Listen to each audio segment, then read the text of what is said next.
lost my heart and hope to die. Welcome to my dark side.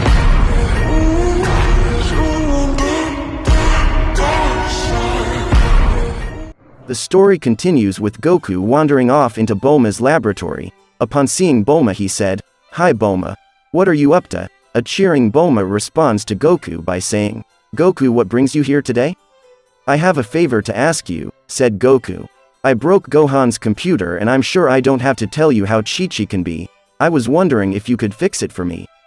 Bulma agreed as she knew fixing something like a computer is trivial to her. She said, "Of course. Put it on the table, I'll get on it soon." A carefree Goku simply strolls over and rests the computer on the table. But before leaving, Goku felt a slight hunger and asked Bulma if she had anything to eat, as he was starting to feel a bit hungry. Unsurprisingly, Bulma had expected this from Goku. She responded, "Geez Goku, you came here to visit us or you only came for the food?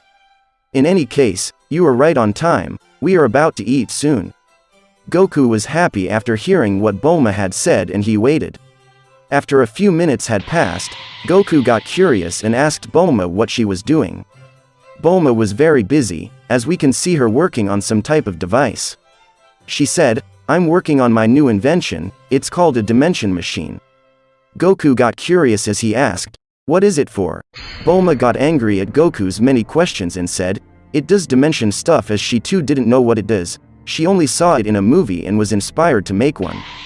She yelled, "Go bug someone else, Vegeta's upstairs training." Goku didn't want to anger Bulma as he didn't want her to change her mind about the food, so Goku quickly teleported into Vegeta's training room. Vegeta was glad to see Goku as he wanted to spar with him. They both spar for a while before Bulma calls Goku back downstairs. With that, Goku teleports back in the room where he had last met Bulma. When he arrived, he realized that Bulma was in the shower. She responded, "Goku, I've already fixed your computer, it's beside my dimension device, it plugged in, so simple, plug it out and go eat the food left by the cook in the kitchen." Goku was confused as he was unsure of which plug to pull. He said, "I think it's this one." Goku had pulled the wrong plug and the machine was starting to light up. It sparkles and it starts to emanate a light and aura. Goku was nervous as he thought he had damaged Bulma's device. Goku was confused and he didn't know what he had done, but before he could do anything, he had transported himself to somewhere foreign. "Where am I?" said Goku. "I don't recognize this place." Goku had placed 2 fingers on his forehead trying to locate the keys of the Z fighters, but to his surprise he couldn't locate them anywhere. He said to himself, "What?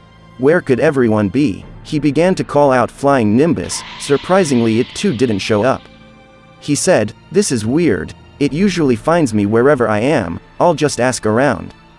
Goku wanders around as he didn't once suspect that he could be in another universe. From a distance, we see 2 members of the Akatsuki, Kakuzu and Hidan. Softly Hidan speaks, "Kakuzu, can I have the next prey?"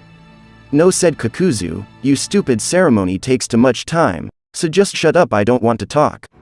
Hidan and Kakuzu continued to argue for a while, but they had come to a complete stop after sensing something with a huge amount of chakra heading in their direction. "What a weird chakra," said Hidan. Picking up that the target was close by, both warriors throw kunais into the direction of Goku, but to their surprise Goku had effortlessly caught each one. Both Hidan and Kakuzu were shocked at the fact that Goku had caught the kunais with his bare hand. A clueless Goku responded, "Sorry to bother you, but I think you dropped these," with a smile on his face. Both warriors were baffled as they couldn't anticipate Goku's speed.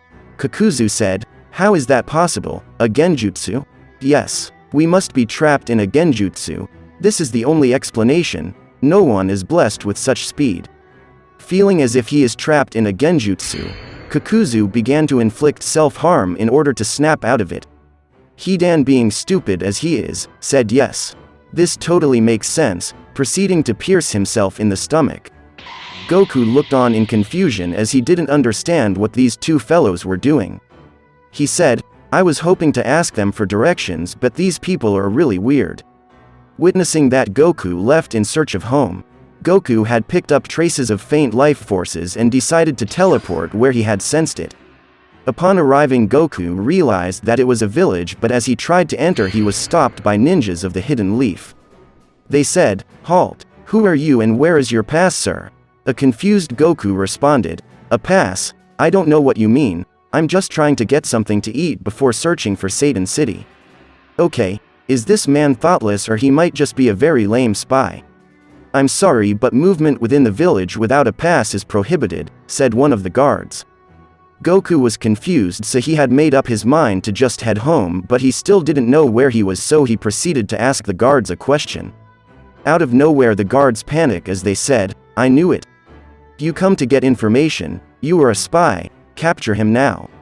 The guards had gotten into a fighting position as they placed the spears toward Goku's stomach. The guard began to attack Goku, swinging uncontrollable as they would fail to hit Goku every time. Goku shouted, "All I want is direction to Satan City, I don't want to cause problems." The guard refuses to believe as they continue to attack Goku. Goku realized that his words weren't working. Effortlessly he blew them away with the force of his ki. The fight had caused a lot of commotion, alerting Asuma, a top jonin of the village hidden behind the leaves, with Asuma arriving at the main gate only to witness the guards fighting an unknown assailant. Asuma was amazed as to how this unknown person was able to evade all the guards' attacks so easily. After a full minute of observing he said, "What's going on here?" It took a while for the guards to come to their senses, but after realizing that it was Asuma, one of the guards quickly dropped to his knees and spoke. "Asuma-sensei, this spy tried to force himself in the village. We tried to stop him, but he possessed great skills. Even after all 5 of us attacked him, we weren't able to lay a single hit on him, but now that you're here, this guy's is done for." Asuma looks at Goku, observing him from head to toe. Asuma was a strong shinobi, and he wasn't the one to underestimate his opponents. Simply by looking at Goku, he could tell that Goku was no ordinary foe. After an intense stare-off, Asuma smiled and said, "Who sent you? Are you a member of the Akatsuki?" Goku, however, just looks on in confusion as he begins to talk to himself. "Akatsuki? What is he talking about? I just want to get home." Asuma took Goku's silence as confirmation. He was convinced that Goku was a spy. A look of seriousness fell on his face. He was planning on capturing Goku for questioning. With his mind made up he spoke.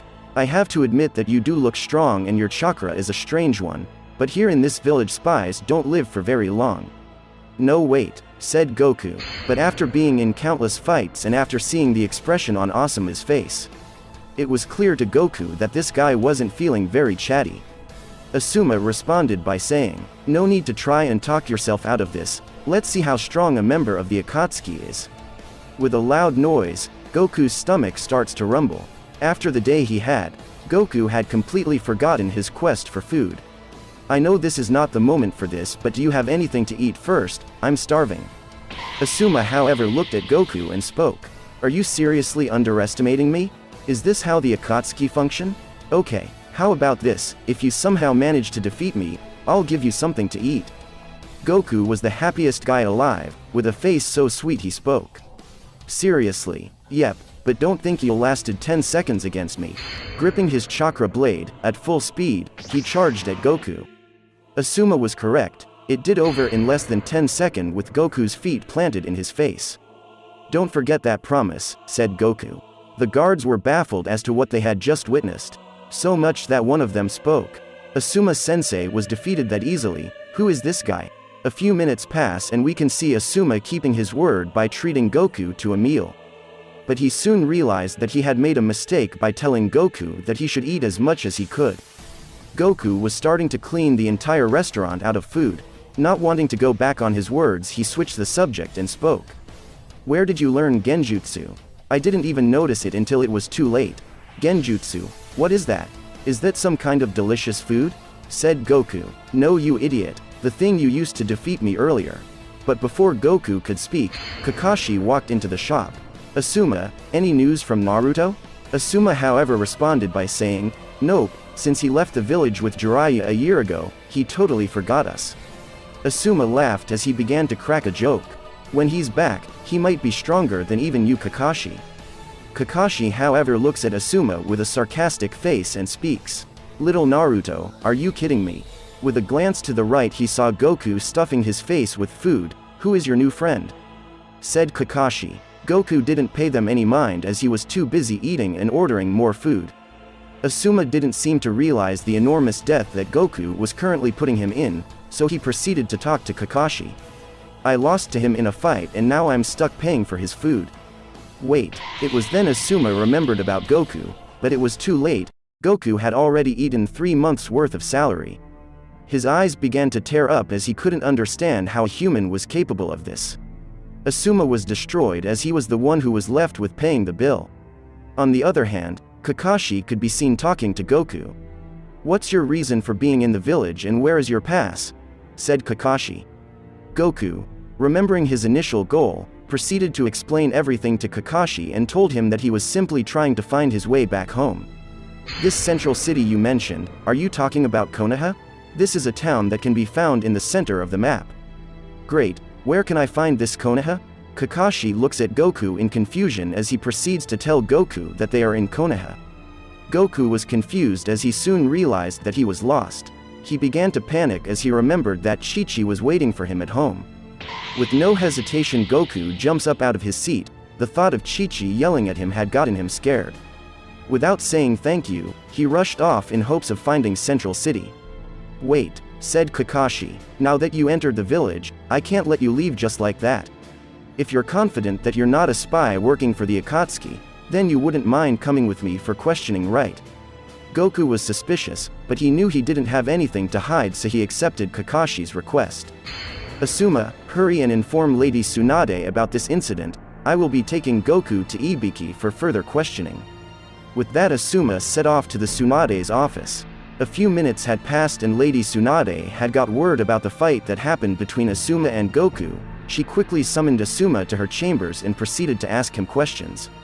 After she had learned everything from Asuma, she yelled at him and said, "Asuma, how stupid can you be? You let a stranger inside the village without a pass nor my approval. Your irresponsible action could have put the entire village in great danger. I expect better from you." Asuma however felt guilty as he began to put his head down in sadness. "I'm sorry," he said. "What's done is done," said Tsunade. "Now the question is, were you able to find out if he was a spy?" "Personally, I don't think he is a spy, but as we speak, he is currently being investigated and questioned by Kakashi and Ibiki. Be patient, my lady, we should be getting news from them in a few minutes." Continues with both Ibiki and Hiyashi reporting back their findings to Lady Tsunade. Both of them were in shock and did know how to relay the information to her. "My lady," said Ibiki, "I don't believe he's a spy. I even took it a bit further to check if he's being controlled or possibly brainwashed, and it seems that's not the case." After hearing Ibiki's info, Hiyashi realizes that he also found similar findings, so he later backs him up by saying, "Yes, I don't think so either. After analyzing his chakra, and it is massive, undoubtedly the highest chakra point I've ever seen in my year or being alive. He's not being brainwashed because his chakra is regulated and it seems he has control over it.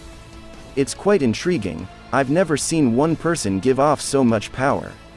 He has so much chakra that it even forms a coat around him like a protective armor." Lady Tsunade didn't know what to do with this information at first. After seeing their faces, she spoke. "So you're saying he's very powerful, but how much? I need to know if he's a threat to the village. My lady, you may not believe this, heck I can't believe it and I've seen it for myself. If I have to guess, I would say he's at least 10 times more powerful than the Nine Tails, possibly even more." Both Asuma and Kakashi were stunned out of their minds after hearing the words coming from Hiyashi's mouth. "What?" said Asuma. "Bear with me, but there are more. After looking deeply, I saw that his body can generate more chakra at will. This person is powerful, possibly a god in my opinion. To possess so much power is astonishing. My lady, due to this fact, he might be 20 times more powerful than what I think. My lady, it seems my Byakugan is inferior to him." "That's impossible," said Kakashi. 10 times more power than a tail beast, more importantly the 9 tails. I simply can't believe this. Just check with your Sharingan, you'll soon accept the truth," said Hiyashi, who could be seen with a look of confusion. "So, to have a chance of beating me, One needs to be 10 times stronger than the 9 tails. I thought as much, said Asuma. After listening to Asuma rambling, Kakashi couldn't understand how after being massacred, Asuma can still find ways to glorify himself. Enough talk, said Tsunade. I think I've got enough information on this person. Let him enter. Soon the room got silent as Goku was in. Not knowing what to expect, he spoke. Hey, I'm Goku. Hello, I'm Tsunade. We've talked about you a little, but I'd like to hear your version before I make my decision. Let's start with this. Where are you from? I'm from West City, said Goku. I went to Bulma's house in hopes of her fixing my son's computer. After she said it was finished, I took it up, and the next thing I know, I found myself here, in the vicinity of this town. Meanwhile, Kakashi confirmed Hiyashi's analysis. After using his Sharingan, she soon realized that Hiyashi was telling the truth. It's all true, said Kakashi, but how does one possess so much chakra? My lady, his chakra doesn't feel evil. Hiyashi is right, said Kakashi. I can't seem to sense any murderous intent coming from his chakra. Goku was confused as to everything they were saying. With an inner voice he spoke. What are these strange people doing? I must get home. I have just one more question for you, Mr. Goku. What are your intentions? Said Tsunade. But Goku simply mentioned that he kept telling these people that he just wanted to go home. Hopefully the Akatsuki don't know of his existence, otherwise he would be in great danger, said Tsunade. This is the third time I've heard people mention this Akatsuki. What is that? Backquote, said Goku. Feeling as if Goku isn't a danger, she spoke. The Akatsuki is an evil organization intent on ruling the world. They wore black capes with a red cloud symbol printed on it. Goku smiles as he remembers meeting two people match the description just mentioned. Oh, them, he mentioned. I don't really know them, but I think I met them on the way here. Unable to believe what she had just heard, she stood up impatiently and spoke. You saw them? Then that means they know you exist. You are in danger. The Akatsuki is a terrifying organization made up of exceptional ninjas skilled in the art of ninjutsu, taijutsu and genjutsu, and you are the exact type of people they are looking for. Don't worry, said a confident Goku. I have my few shares of battle and I'm not afraid of them. Our world is dangerous, you might regret it if you underestimate them. Feeling as if he must prove his strength, he spoke. Test me and you'll see that I can handle my own. Fine, said Tsunade. We're going to test you. Kakashi, Hiyashi, go find Guy and tell them to meet up at the Forbidden Forest. Feeling as if Goku reminded her of Naruto, with an inner voice she spoke. He got some nerves, he reminded me of Naruto in a way. A few minutes had passed and they all met up at the Forbidden Forest. Initially it was supposed to be a one-on-one fight, but after sensing their low-level ki, Goku insisted on fighting all three at once. Such arrogance, said Tsunade. These three shinobis are some of the best the village has to offer. You dare mock this village like that. What makes you so confident? Well, I have the ability to sense keys or chakra as you may call it, and they are quite low. Having a high chakra isn't everything, you know. Skills and experience play a vital role as well as other things.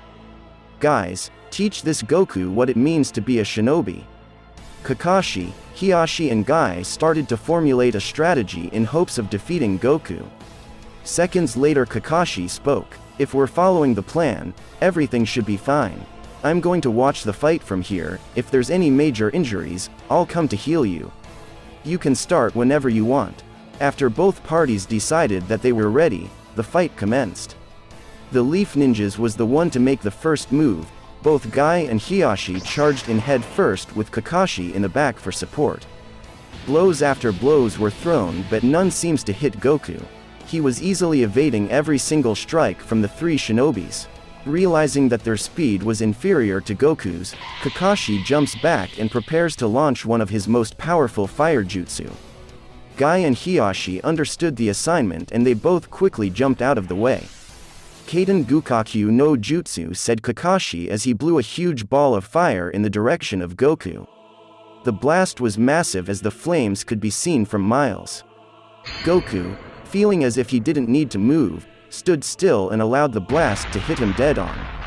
After coming out of the blast unfazed, Goku speaks. It's a very beautiful attack, but it's not powerful enough to hurt me. Prepare yourself, I'm going to attack a little now. With frightening speed Goku sped off. At the blink of an eye, Guy was struck in the face with only the pressure from Goku's fist sending him flying backward. Guy was not done as he flicked backwards and landed on his feet. Kakashi, Hiashi, let's try plan B as he charges in again. Guy and Hiashi attack Goku relentlessly, not wanting to give Goku a chance to counter. 4 palms, 8 palms, 16 palms, 32 palms, said Hiashi as he relayed a mirage of attacks. Surprisingly, he managed to hit Goku in a critical spot and sent him in the direction of Kakashi, who could be seen charging up his famous Chidori. I'm sending him your way, said Hiashi. It's your turn, Kakashi, said Guy. Both fighters had created the perfect combo to use against Goku. I'm ready, said Kakashi as he charges in at Goku, delivering a lightning blade to the stomach of Goku. Preparing to finish his combo attack, he jumped in the sky and was about to finish Goku by delivering a full-power Chidori which had sent Goku crashing to the ground. Everyone thought that the fight was over as they began to stand up proudly. Seconds later, they heard a familiar voice speak. They're better organized than I thought, as he jumped up from the ground unfazed and undamaged. You guys are not bad at all, he said. Even if we were expecting it, it's still impressive. Feeling as if they have no choice but to go all out. Everyone quickly transitioned into using their most powerful jutsu. Byakugan, said Hiashi as his eyes popped with veins. 7 gates of wonder, open, said a flustered Guy. Not wanting to be outdone, Kakashi activates his Sharingan. The stage was set and the final battle was about to start. Your ki increases a little and your speed as well. Guy's speed was insane as he was moving so fast that he left an after image in hopes of confusing Goku. To an average human this was godlike, but Goku was not ordinary, nor was he human. Easily he caught Guy with an uppercut to the chin, stopping him in his tracks. Moments after, Kakashi and Hiashi charge in at Goku, while Guy fires a round of rapid fireball down at Goku, who completely withstood it all. As the smoke cleared, Goku could be seen smiling. Not bad, said Goku, but you should give up. We knew you would be hurt, my attack was just a decoy. The real question is, without your chakra shield, what are you going to do? Hiashi had gotten Goku to stand in his radius circle. With frightening speed he attacks. Hake Rokujuinsho, said Hiashi as he delivered multiple blows to Goku's body. 4 palms, 8 palms, 16 palms, 32 palms, 64 palms, 128 palms. Guy then follows up with a combo of his own. Leaf Wind Hurricane as Goku was sent flying. Feeling as if Goku was finished, Lady Tsunade spoke. You didn't get me, stranger, when I was talking about the dangerousness of this world. What he failed to realize is that it's not our power that makes us dangerous, but it's our strategy and adaptation faculties. I should have chosen a less efficient team. Everything happened exactly as we planned, said Kakashi, who could be seen with a pleased face. Thanks to Hiashi's Byakugan, we have been able to confirm that this area hasn't gotten any chakra. But before he could finish, Goku bust out his Super Saiyan form before powering back down to base. Impossible, he shouldn't have any chakra left, said Kakashi as they all try to withstand the force of Goku's ki. Continues with Kakashi, Hiashi and Guy all stunned out of their minds. They expected Goku to be strong, but they couldn't believe that he possessed this level of strength. After they have shown their trump card and had successfully landed their best techniques on Goku, he still manages to come out unfazed. Impossible, said Kakashi. He shouldn't have any chakra left. They all tried to withstand the force of Goku's ki, but it was too much for them to bear. From the smoke, Goku could be seen smiling. After he had confirmed his suspicions, he spoke. I see, so you have the ability to block the natural flow of ki, how interesting. When you attacked me earlier, I instantly realized that I couldn't generate ki in some parts of my body. It felt as if it was blocked or cut off. I wanted to see if I was right, so I voluntarily took your attack, just to test my theory. I'm sorry, my friend, but you're just up against the wrong opponent. Who is this guy? Said Hiashi as he was the most shocked of the three. He has been taught his entire life that once a person has been hit with an attack from the 8 trigrams palms technique, all the user's access to chakra will diminish. But after seeing Goku withstand every single blow and still hadn't taken damage, his confidence started to waver a bit. "Guy, move away, we're proceeding to Plan C. Enough talk," said Goku. "Now I'm going to show you a fraction of my abilities." With speed unseen to the shinobi world, Goku charges in at the ninjas. His first target was Hiashi as he breezed past Kakashi undetected and delivered a rock-solid push to his abdomen, sending the elder fly in the opposite direction. Seconds later, Guy charged in hopes to catch Goku off guard. He spoke. "This twister shall keeps him at bay, while I work out a new strategy." Suddenly at the blink of an eye his foot was grabbed by Goku, who had swung him over his head like a bat, sending him crashing to the ground. After all two shinobi were down, he turned to Kakashi and spoke. "You're the last one," before firing a ki blast directly at Kakashi. Feeling as if he had proven his skills, he turned to Tsunade, who was quietly observing from the contour of a tree, and spoke. "As you can see, I've defeated your famous warriors, so now you believe me when I say I can hold my own." Tsunade was still upset with the outcome, but after witnessing Goku's skills firsthand she spoke. "He's a real fighting genius." Suddenly, Goku could feel his entire body being pulled toward something. After he raised his head, he saw that it was Kakashi, the man he thought was finished. Apparently, Kakashi had one final trump card left and he was betting everything on this one last move. With a loud shout, we can hear this one famous word. Kamui, he attempted to trap Goku in his pocket dimension. His effort was valiant, he thought that this technique would work, but Goku was too strong. He was starting to resist Kakashi's Kamui, something that has not been done before to date. After a full 30 seconds of trying to trap Goku, his chakra burns out. Goku was too strong, he felt as if he was transporting an entire village. Realizing that he had nothing left, he gave up. "I don't have the strength to continue," said a tired Kakashi. "You won, we gave up." The battle had continued longer than expected, and by the time it finished, it was already midnight. At a place located far beyond any village, the Akatsuki had just finished their meeting and they all agreed to meet up in 2 months. As they all were about to leave, Kakazu had stopped Itachi, hoping to ask him a question. Ever since he saw Goku that one time, the encounter remained in his mind.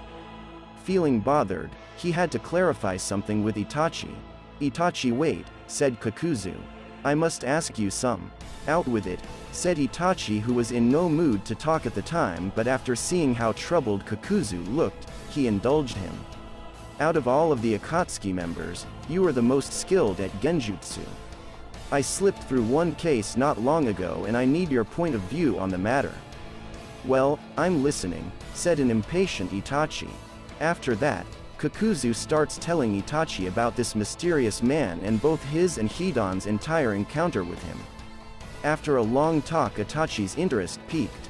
"How interesting," he said before then spoke. "This all indicates that it isn't genjutsu." On the other hand, Kisame was so convinced of Kakuzu's story. "Why are you looking for excuses?" said Kisame. "You just weren't able to recognize it as a cage bunching." Hidan was angry and he was ready to confront Kisame, but he was later told to calm down by Kakuzu, who was more focused on the mysterious man he met. Suddenly Itachi spoke. "It intrigues me, I think I'm going to investigate this strange man and his strange jutsu." "Certainly not," said Pain, who overheard the conversation and was listening attentively. "You're not going to stop the Akatsuki's funds over a futile problem. It's imperative we complete our objectives."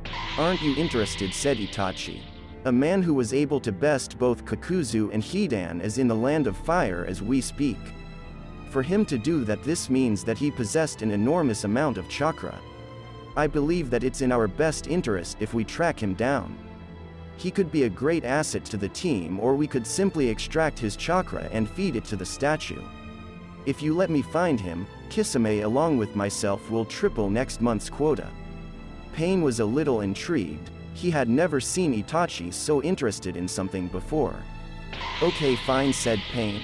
I'll give you 2 weeks and not a day longer. Not much longer. Itachi and Kisame head out in search of Goku. Meanwhile, back at the village we could see Lady Tsunade talking to Goku as she had discovered something important. "Goku, I don't think you are from this world," said Tsunade. Goku was confused for a bit, but he still wanted to ask. "So you're saying I can't go home? Kakashi, you've recently gained the Mangekyu, can't you send him home with a space temporal jutsu?" "No, I can't," said Kakashi. "That level of master is way beyond my current capabilities." It was at that, Lady Tsunade suddenly remembered that Jiraiya knows a jutsu that allows him to hide in another dimension and return from it when he pleases. "He'll be a much greater help than us."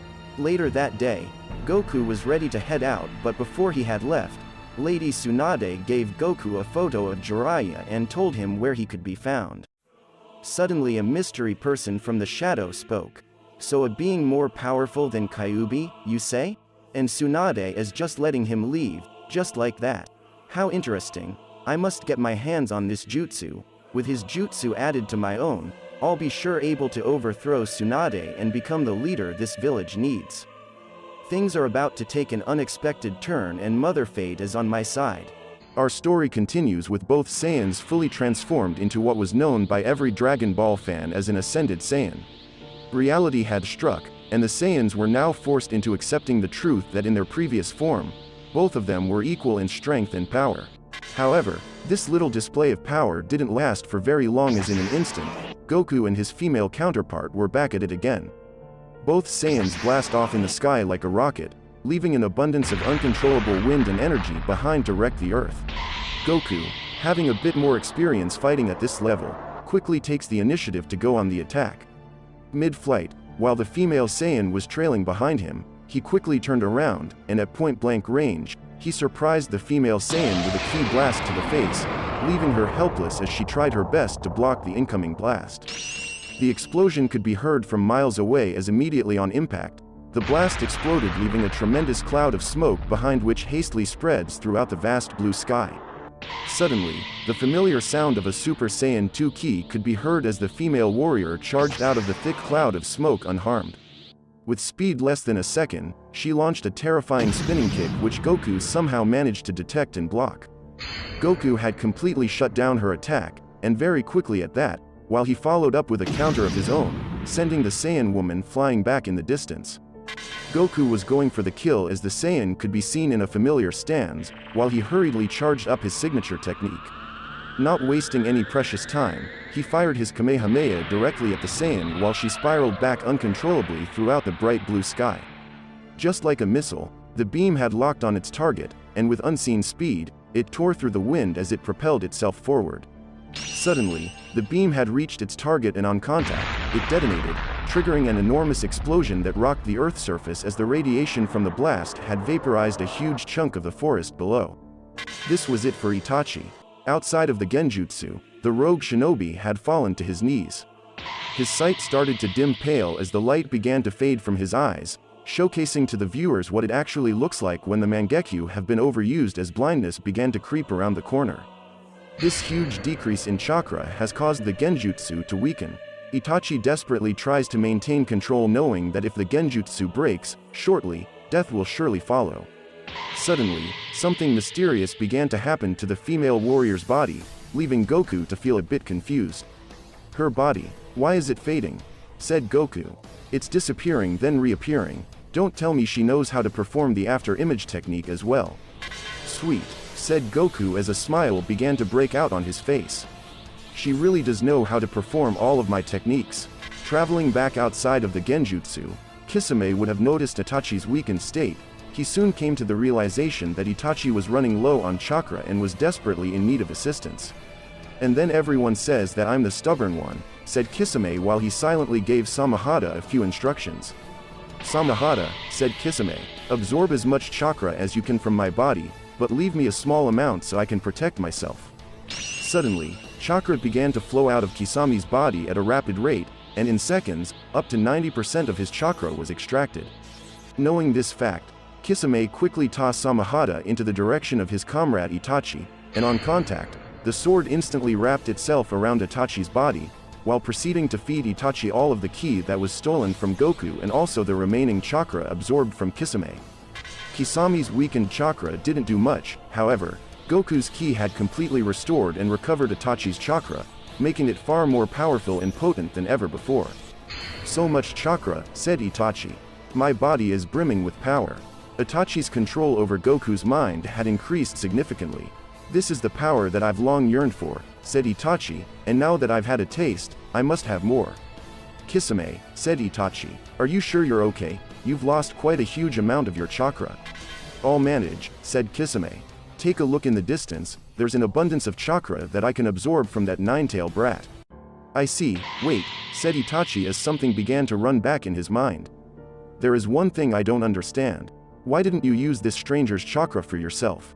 I'm sure you felt its power." Kisame began to smile as he spoke to Itachi. "It's simple really, it was too powerful to control. I tried to use it in small portions but even then it still hurts my body. Soon, I started to believe that such chakra couldn't be controlled by anyone in this universe. The fact of the matter is this. If your genjutsu had been broken, our deaths would be inevitable, so I took the risk hoping that you possess the talent to control such chakra, and it turns out that my guts was right, you are indeed capable." Back inside the genjutsu, once more, the female Saiyan had escaped from the smoke, however this time some damage was done as her face showcased a look of discomfort, while she launched herself in at Goku with unfathomable speed. In an instant, Goku could be seen clutching his stomach in an effort to numb the pain after a lethal blow was dealt to his stomach. "This is not over yet," said the Saiyan woman as she followed up with another punch, only this time, her fist was covered in concentrated ki. However, Goku wasn't having it anymore, and immediately, he had put an end to her attack while slamming her twice in the face and stomach, shaking her internal organs, before firing a ray of ki blast in her direction. But, this trick wasn't about to work on her as she managed to teleport out of the blast directly behind Goku undetected. Soon she landed a huge blow on the Saiyans, sending Goku crashing to the Earth's surface. "I've got you now," said the Saiyan woman as she plunged to the ground and unleashed a point-blank rage blast decimating everything within radius. The explosion was massive, seeing that most of her power was put into that blast. The force of the explosion was so powerful, it could be seen and heard from out of space. "You've fought well," said the Saiyan woman. "Unfortunately, this is where your journey ends." Back outside of the genjutsu, Naruto could be seen bending to his knees as if he was admitting defeat. "You fought well, brat," said Kisame. "You've definitely improved a lot since the last time we fought. If anything, I must say thanks for the chakra, I was almost out after giving most of it to Itachi." However, Naruto couldn't hear a thing as he was lost in his thoughts. "Even with 2 tails I'm overpowered, how could this be? Time to sleep, brat," but before Kisame could finish his statement, a huge boulder was sent flying at him. "What?" said Kisame as he managed to avoid getting crushed alive. Suddenly, Sage Mode Jiraiya appeared out of nowhere and started speaking to Naruto. "Sorry for being late, Naruto, I'll take over from here." Kisame on the other hand was more impressed than surprised. He threw that huge boulder with nothing but brute force, he must have a lot of chakra. "No matter, more for me to take." "Jiraiya boy, why did you summon us?" said Shima. "I have to stop those 2 Akatsuki members." "So what's the situation?" said Fukasaku, while Jiraiya followed up by saying, "They want to capture that man there, the one with the demonic chakra that defies all reasons. I don't understand what they are planning to do with him, but what I do know is that I can't allow such power to fall in the hands of the Akatsuki. Shima, Fukasaku, for the sake of our future, we must stop them here and now." Suddenly, the legendary Sannin drops to his feet and arms just like a toad, and with one great leap, he lounges in at Kisame. "Samahata, attack with me from the front," said Kisame as he proceeds to swing the blade directly at Sage Mode Jiraiya. However, having sensing Jiraiya's dangerous Sage Mode chakra, Samahata abandons his partner and quickly lounges out of the way, leaving Kisame defenseless. "Shit," said Kisame as Jiraiya had landed a clean uppercut, sending him flying 20 feet in the air before crash landing back to the ground. "You didn't stand a chance, my chakra in Sage Mode is very dangerous. It's very toxic when you don't control it perfectly." Your sword felt the danger and wisely fled. Back inside the genjutsu, Goku could be seen bursting off like a rocket from Earth. The Saiyan woman would have picked up on this and hurriedly charged in at Goku. "Why won't you stay down? I won't let you recover, it's time I finished this for good."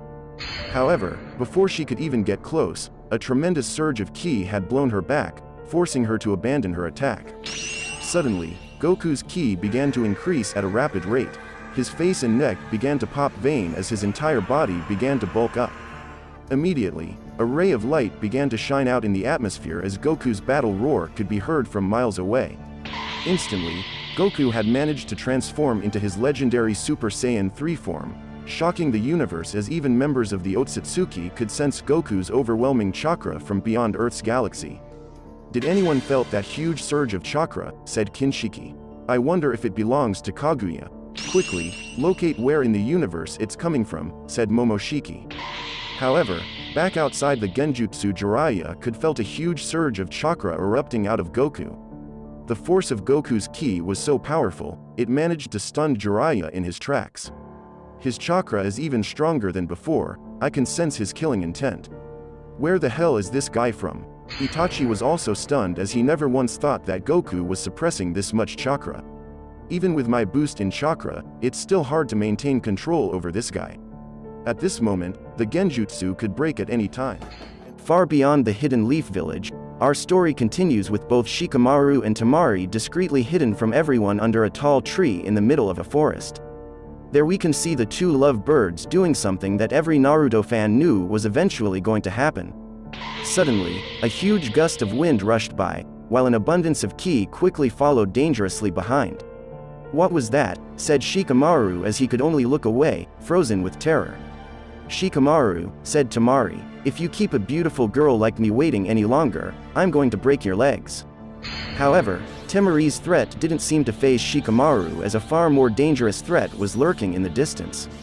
Goku's ki was dangerous. The force emanating off his body had covered the entire planet like a coat of armor, stifling every living thing on the inside. The crows were the first to react as throughout legend, research had shown that crows possess the ability to sense when something or someone was about to die.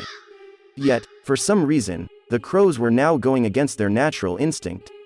Instantly after having a taste of Goku's dangerous ki, the flock of crows hurriedly flew off in the distance, traveling in the opposite direction from where they felt their ki.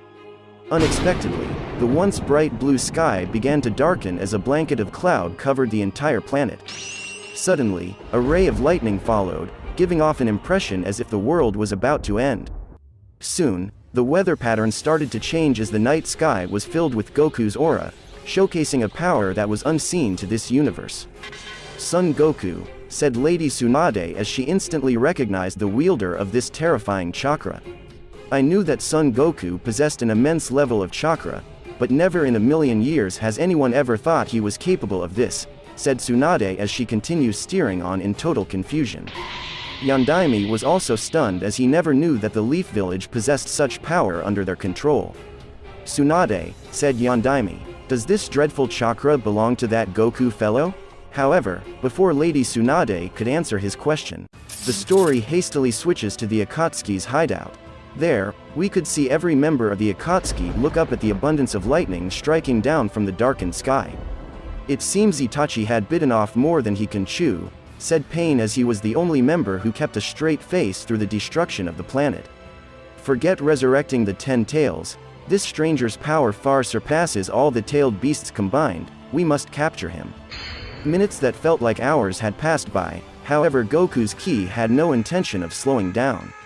Higher and higher his power increases, causing disasters that are not so natural to occur all over the world. As the earth crumbled, even Sasuke, who was locked within Orochimaru hideout, ticking enemies off his hit list, could sense that something abnormal was happening on the outside. Back on the battlefield, Goku's ki was both frightening and overwhelming. The force radiating off his body was enough to push everyone in a defensive position. "Jiraiya boy," said Shima. "That man is not of this world, no human should have access to this much chakra." "Pervy Sage, have you ever felt someone with a chakra like this?" said Naruto. "This guy has even more chakra than the Ninetail. Naruto, it's dangerous to stand near him, it's wise to retreat," said Jiraiya. "It felt as if I'm starting to lose consciousness just by being in the presence of this man." Itachi on the other hand had no choice but to stay due to the fact that any slight movement can cause him to lose focus, allowing the genjutsu to break. "He is a god," said Itachi as he continued to look at the Saiyan. "He's burning through the chakra I obtained from Samahata so fast." Kisame, who had been struck hard by Jiraiya, was lying unconscious on the ground. However, that wasn't for very long, as even while in an unconscious state, Goku's ki had still managed to reach him. "Itachi is in trouble," said Kisame as he struggles to keep himself awake. Back inside the genjutsu, Goku could be seen fully transformed into his legendary Super Saiyan 3 form. "Not bad," said the Saiyan woman as she quietly gazed in anticipation. "Son Goku, your Super Saiyan 3 transformation is truly impressive, however, it's wise for you to surrender. From these levels, I will have a hard time not killing you." Goku on the other hand, was anxious for a fight.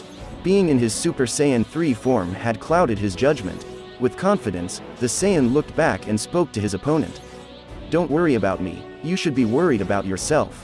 The Saiyan woman was quite shocked to hear Goku responded, as she thought Goku had more regard in protecting human life. "I'm serious, you should surrender now, there will be collateral damage." "I'm fine with killing innocent people, but are you?" said the Saiyan woman as she thought that this would force Goku to back down. However, once again she was stunned after hearing Goku's response.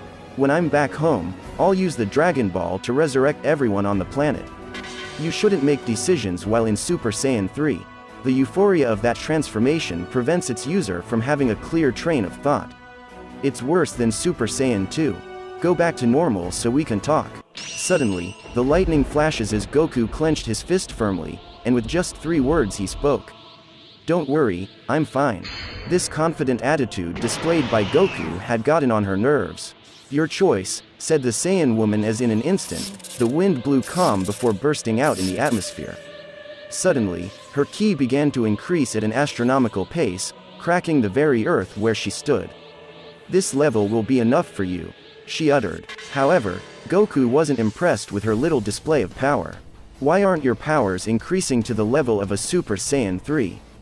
You should stop worrying about others and worry about yourself," said the Saiyan woman as she then went on to say that this isn't her first time killing a Super Saiyan 3.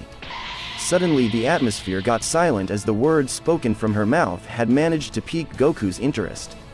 "Interesting," said Goku before instantly appearing before her eyes, while launching a devastating blow to her stomach, causing the woman to cough up blood.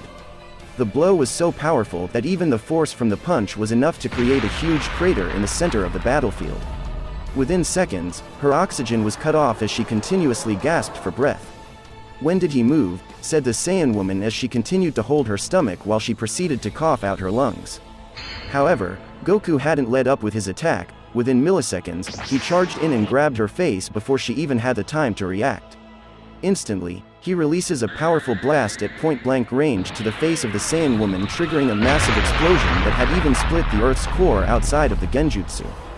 Goku's Super Saiyan 3 form was downright powerful, as even while trapped inside the genjutsu, his consciousness had forced him to instinctively transform, something that Itachi wasn't expecting.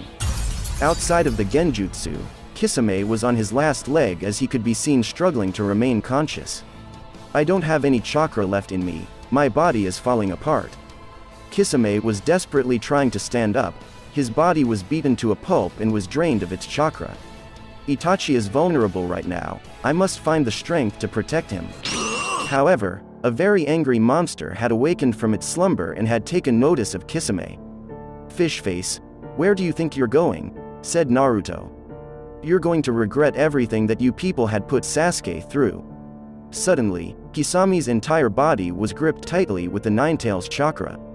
"He grabbed me with just his chakra," said Kisame, but unbeknownst to him, Naruto had charged up a full-power wind-style Rasen shuriken in the palm of his right hand. Instantly, the blast increased as more of the Ninetales chakra was being pushed into it, causing it to expand in size. "So this is how I die," said Kisame. "I guess this is it for our journey, Itachi."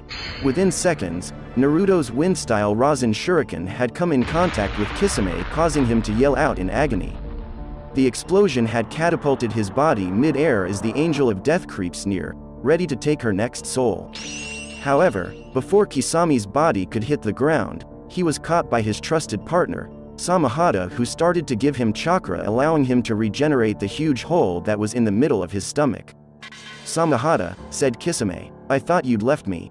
Jiraiya, on the other hand, was running low on chakra, and knowing that he had about 30 minutes left in his Sage mode, his intention was to finish the fight once and for all.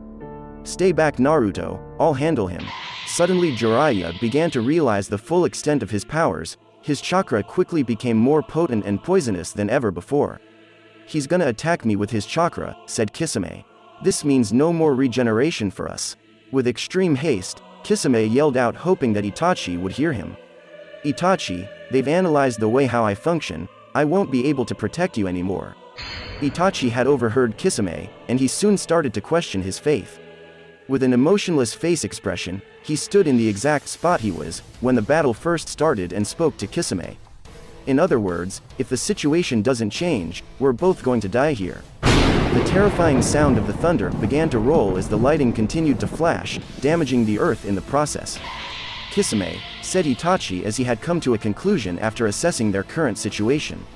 "You already know, don't you? If I free him to come help you, make no doubt, he will escape, and in less than a second, he will obliterate us." Nevertheless, this man's chakra keeps increasing higher and higher by the second. "I'm at my limit, while his potential keeps increasing. Kisame, I've come to the same conclusion as you. I have lost, my faith is already sealed, and it's too late to stop now. I'm prepared to see this through to the end." Kisame could be seen with an upsetting look on his face, his emotion revealing an empathetic side of him that we've never seen before. "Itachi, you can still make it. Release him, and let us try to make an escape." Back inside the Genjutsu, the audience was greeted with a horrific scene. The Saiyan woman who had so much confidence a while back, was laid out flat on the ground. It appears that Goku's last attack in Super Saiyan 3 had stunned the Saiyan in her tracks. Energy less on the ground, the woman glanced up and spoke. While collapsing to the ground, the woman looked up and spoke as she tried to find the energy to stand on her feet. "So I guess we have a deal, Son Goku," said the Saiyan woman. "If you help the Akatsuki, we promise to send you back to your home planet." After hearing her remarks, Goku got quiet for a moment before speaking. "Lady Tsunade warned me that you people might even attempt to trick me into thinking you have a method to get me back home. Unfortunately for you, I'm not so gullible." The Saiyan woman was done. She had no stamina left for Goku to consider her as a challenge any longer. The pain in her stomach cuts like a knife as her face was engulfed in agony. Suddenly, Goku spoke out after witnessing her pitiful state. "Don't tell me you're done, not after how much talking you've been doing. Let me give you a few words of encouragement." Goku went on to let the woman know that he had taken a lot of damage throughout the fight, and that with the right timing and force, he mentioned that theoretically, a powerful blow from a Super Saiyan 2 might be able to defeat him. However, the Saiyan woman was still coughing up blood as her internal organs were damaged. "Look at you," said Goku. "Don't you know I'm holding back my punches?" Goku was ruthless as he was looking for trouble. He constantly continued to insult the Saiyan woman's strength with words like pitiful and weak as he wanted to trigger an anger reaction. "Considering your abilities, those you've killed must have been ridiculously weak in comparison to me." The words coming from Goku's mouth took its time to sink in, but when it did, cut her heart and pride in half. This had triggered the reaction that Goku was looking for, as she wasn't just angry, she was furious. The Saiyan woman was out for blood as her power erupted. "How dare you," she spoke as her power kept on increasing. The ground separated from where she stood, while her battle yell created a split that cut the earth in half. Suddenly an abundance of keys starts to spread through Earth's atmosphere, creating a ball of gas that's toxic to the planet. "Finally," said Goku, while he continued to look on in excitement. Instantly, as the smoke and dust clear, a full-power Super Saiyan 3 transformation could be seen radiating a light that's blinding to the human eyes. This increase in strength had brought along a huge boost in ego and confidence. "I only need one hit." Our story continues with Goku staring down his adversary, who had fully transformed into a full-power Super Saiyan 3. The aura and force she was emitting was intense as outside of the Genjutsu. The planet was showing signs of exploding due to the sheer increase in energy levels.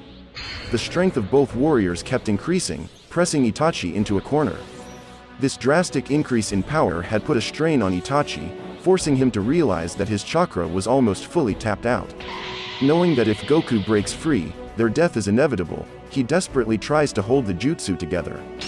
"Jiraiya boy, look at him," said Shima. "He can't hold the jutsu much longer." His bleeding eyes said it all. Everything was on the table. Itachi's weakened state was clear to see by everyone. Even Kisame, who was desperately fighting to buy him some time, recognized it. "Come on, why isn't it working? It's been almost 15 minutes now, it should have taken effect already." Suddenly, out of nowhere, Itachi realized that time was of the essence. He spoke up. This is it. While looking straight at Son Goku, knowing that his death was almost certain, he turned to Kisame and spoke. "I'm at my limit. I don't know how long I can hold this genjutsu together. 5 minutes at best, maybe even less. Kisame, you should use this opportunity to escape. There's nothing we can do at this point. I thought he would have run out of chakra by now, but I was wrong. It looks as if he is just getting started." However, Kisame wasn't about to give up just yet. His face protruded a look of confidence, almost as if he was patiently waiting for something to happen. Suddenly, with an inside voice, he mutters to himself, "Come on, why is this thing taking so long to kick in?" Itachi, on the other hand, could tell that Kisame was up to something, but after witnessing and feeling the terror of Goku's chakra firsthand, his mind was forced into believing that a god had resided in Goku's body. "Whatever you're planning, forget it," said Itachi. "It's hopeless. Nothing that you come up with would ever work on a being that powerful." Suddenly, after speaking with Kisame, with just a slight glance to the right, the rogue ninja turned facing Jiraiya and spoke what he believed to be his last words. "Jiraiya, there's something I need to ask you. After my death, what will become of my little brother? It's imperative that I know." Jiraiya was a little bit stunned, but he wasn't completely surprised. After all, he was one of the few people who knew about Itachi's mission, and the choice he made to spare the life of his younger brother speaks clearly of a man that cares deeply for his sibling. "To everyone in Konoha, Sasuke is a traitor," said Jiraiya, him being a traitor, but before Jiraiya could finish, he was abruptly cut short by an enraged Naruto. Anger was the only emotion he could feel as the cloak of the Nine Tails was completely wrapped around his entire body. "Enough," yelled Naruto with the goal of making sure that everyone on the battlefield heard his loud voice. "Let's get this clear. Sasuke will never be a traitor, and even if everyone is against him, I won't. He is my friend and I'll be the one to save him." This wasn't the answer that Itachi was hoping for, but somehow he was pleased with it. A smile began to break out on his face as he mumbled a few words to himself. "There, little Sasuke, you've made yourself a good friend." Instantly, at the blink of an eye, an abundance of shuriken dangerously targets Goku, who for the time being was still trapped inside the genjutsu. Both Jiraiya and Naruto jumped out of the way, thinking that the shuriken was targeting them. However, they read the situation wrong. Itachi was a prodigy. Even though he couldn't move from the spot that he was standing in, his technique was still flawless. Each shuriken bounced off each other with the goal of striking down everyone on the battlefield. "Naruto," said Jiraiya, "something feels wrong." However, when he realized, it was almost too late. Not only were the shuriken targeting Goku, they were targeting both of them as well. Suddenly, realizing that both Jiraiya and Naruto had read the situation and were about to act on this information, Kisame had released a blank mist that had completely covered the entire area, blindsiding them in the process.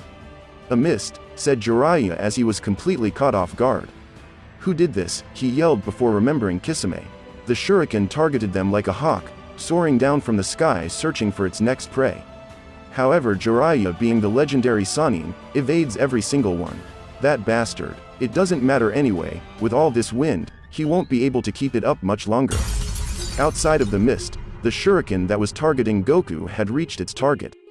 However, on impact, they completely melt from the sheer force and heat radiating off Goku's body. Itachi had witnessed all this live. His face was emotionless, almost as if he had expected this to happen. "Well, it didn't hurt to try. This mist is fading," said Jiraiya before instantly dropping to his hand and feet like a toad, while firing an attack at Itachi, who stood helpless, due to the fact that if he moved, the genjutsu would instantly break, releasing Goku from his mind prison. Kisame would realize this and forcefully jump in front of Itachi, suffering the full brunt of Jiraiya's attack. The attack was fast and brutal, it quickly pierced his body like butter. Kisame did his best to block, however, he was fading fast as he had lost a lot of blood. Itachi was stunned out of his mind. he had accepted his faith, and was planning on dying gracefully. "Geez, Itachi," said Kisame. "You're such a pain in the ass. Listen up, I'll grant you 3 minutes and not a second more." "What are you doing?" said Itachi. "It doesn't matter how much time you grant me, he is simply too powerful for one man to handle. I can still feel his chakra rising. In a matter of minutes, my hold over his mind will be broken." "I'm not going to let you die," said Kisame, before pulling Jiraiya's attack from his body.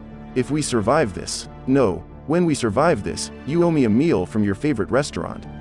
The backlash of the fight was intense. The force emanating from the battle had caused natural disasters to occur all over the world.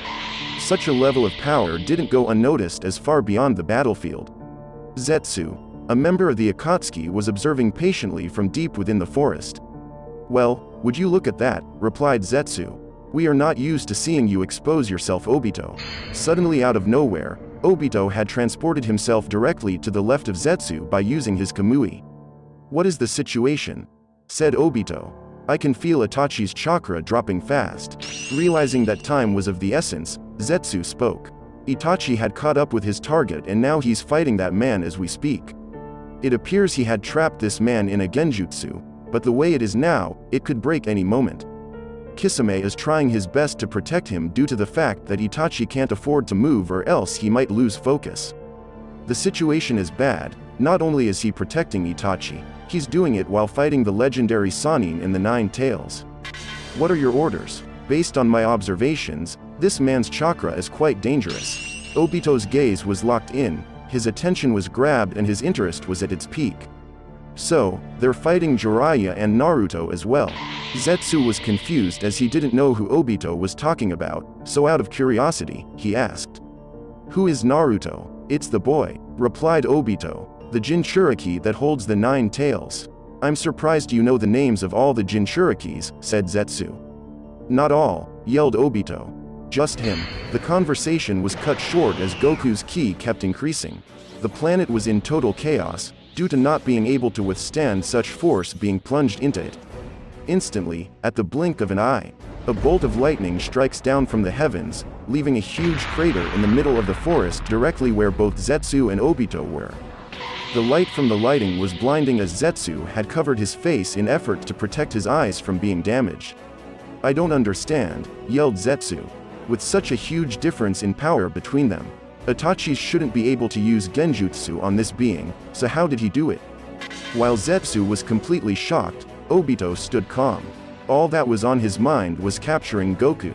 "The level of one's chakra has little influence for genjutsu," said Obito as he himself was quite adapted to using the technique. "Genjutsu is a battle of the mind, so Itachi being much weaker than this man has little merit to this situation." Obito then goes further to explain that the genjutsu's goal is to manipulate the chakra that flows in one's brain, leaving them in a controlled dream state created by themselves. "We are capable of using our victim's own memories and desires against them. In other words, the victim is an accomplice to the genjutsu, meaning whatever he is seeing is what he created based on his own desires." "Yes, I understand that," replied Zetsu. "But I've seen plenty of shinobi's power through genjutsu before, so what makes this so unique?" Obito, being the expert he is, had deduced exactly what Itachi had done to control the mind of Goku. In just a few minutes of observing, he had debunked Itachi's entire strategy. The genjutsu Itachi uses is very specific and tailored to him and him alone. You see, this man possesses a fountain of chakra, and even with Itachi's Tsukiyomi, he still has the power needed to break through it at any time if he becomes aware. Itachi must keep him in a coherent dream, while appealing to his every desire. "However, that is the difficult part. How can I explain this to you?" replied Obito. "You see, Itachi needs to stimulate the right areas of the brain, to see how his emotions react to each other without creating a major disturbance. That's why Kisame is protecting him, because it's taking everything he has to maintain control, and if he moves, he could lose focus. To be honest, it takes such dexterity that I don't think I would bet my life on it, as this strategy is based on him burning through his chakra." "What do you mean?" said Zetsu, as Obito's intel had opened Zetsu's mind, giving him a huge amount of information on the Mangekyo Sharingan that he never knew. "What I mean is, if Itachi loses control over his emotions, the dream could turn into a nightmare," said Obito. The moment this being realizes something is wrong, they're dead. Both Zetsu and Obito watch Kisame desperately try to protect Itachi. Kisame had used up almost all of his chakra. The small amount of chakra he's using to fend off Jiraiya and Naruto is the chakra that Samahada is giving him. I see, said Zetsu as he watched the fight from afar. What is the plan? Do you want me? But before he could utter another word, Obito spoke. We'll do nothing. This had stunned Zetsu in his tracks. Excuse me, he replied. Not once anticipating this response. Interfering now could disrupt Itachi and jeopardize his hold on the genjutsu. Obito, we can't just leave them like that, replied Zetsu as he knew that it's only a matter of time before the genjutsu breaks. On this one they're on their own. Let's go, said Obito before transporting himself from the forest back to the hideout. Soon after Obito followed, but not before saying his prayers. It's such a shame, I would have liked to see you fight against your little brother. Good luck Kisame and Itachi. Back inside the genjutsu, the battle was getting heated. Blows for blows were exchanged with Goku standing on top. The Earth was starting to move from its orbit as a huge chunk of its core had been destroyed by the fight. Due to the increase in power, Goku was proving to be too much for the Saiyan woman to handle. Everything she throws at Goku, he instinctively blocks. This had led to the Saiyan woman getting very angry. This piece of shit, she yelled as her blows was once again blocked by Goku. Unexpectedly to the audience at home, Goku had found a crack in her defense, and with that error brought along a powerful blow that had landed successfully, sending the Saiyan woman plummeting to the ground. How is this even possible? Said the Saiyan woman as she was forced in an awkward position on the ground. Her face had a look of discomfort as Goku's blow had stung. Why can't I hit him? She yelled while looking up at the Saiyan. How pitiful, said Goku. You did all these transformations just to end up losing like this. Goku was planning on ending the fight. He didn't feel enthusiastic about this battle anymore. So with his fist floating back, he was prepared to deliver the finishing blow. However, his unluckiness in finishing a fight and had a stroke once more. Only this time in the form of a deadly poison that Kisame had managed to inject him with a while back. What's happening to my body? Yelled Goku as instantly he dropped from Super Saiyan 3 to base. What's going on? Said the Saiyan woman before the genjutsu had completely shattered, causing the Saiyan's woman to disappear from existence. What? Yelled Itachi as he was stunned out of his mind. What's going on? Did he run out of chakra? No, that can't be. Just a second ago, his chakra was as strong as ever. Suddenly from the far right, Kisame started to laugh before speaking out loud. Finally, Sasori's poison has taken effect. I was starting to believe that he was immune, nevertheless, my gamble had worked. Suddenly, Itachi had dropped to his knees. He had a lot of questions, but due to him using up 99% of his chakra, it was imperative for him to save his energy or he could die. The fight had stopped between both parties and the planet was somewhat peaceful. The ocean had calmed down and the violetness of the wind had halted. Quick notice guys, after you have finished watching this video, please do your boy a favor and subscribe to my second channel. The link can be found in the description and comment section below. Thank you.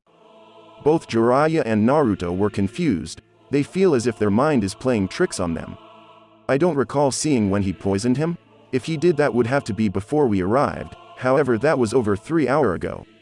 But if that's the case, he should be dead by now, said Naruto before the Nine Tails cloak begins to leave his body. Suddenly, without Jiraiya realizing, Samahada began to give Itachi the little chakra it had left, just enough to get him to stand up on his feet. Kisame, said Itachi, I need you to tell me more about this, however it's not wise to stay here. The Leaf Shinobi could be closing in as we speak. What about him? Said Kisame. It's best to capture him while he is unconscious. It's too complicated and time-consuming to capture him now. Let's retreat. Jiraiya was listening in on the conversation, and after hearing that they planned to retreat, his mind was dead set on stopping them right there and now. Like hell I'll let you. We're already gone. With the little chakra I have left, I managed to put you under my genjutsu Jiraiya-sensei. In a few seconds your frogs will release you from my illusion. I suggest you take this moment of rest to prepare a scroll to seal my dark flames. And why is that? Replied Jiraiya as he didn't know what Itachi was implying. When you are freed from my jutsu, please take a look behind you. One more thing, according to Kisame, if you look in his ripped Akatsuki robe, you find an antidote for the poison. After all, he is no use to us dead. It took both Shima and Fukasaku a few seconds to break the genjutsu. However, when Jiraiya had the chance to look around, he was greeted with something horrific. Naruto's entire body was covered in dark flame. Our story continues with both Itachi and Kisame entering the Land of Fire in hopes of finding Goku. 4 days have passed out of the initial 7 days that they were given by Pain, and they still haven't managed to find nor heard a single news of this mysterious person that Hidan and Kakuzu had mentioned. The clock was ticking profusely and their deadline to find their target draws near. It was around 12 o'clock midday when Kisame insisted for them to take a break. During that time, Kisame had taken the opportunity to voice his thoughts. With a rigid voice, he spoke. Itachi, it's time you come to terms with the facts. This guy doesn't exist. It's been 4 days and we still haven't managed to locate a single trace of him.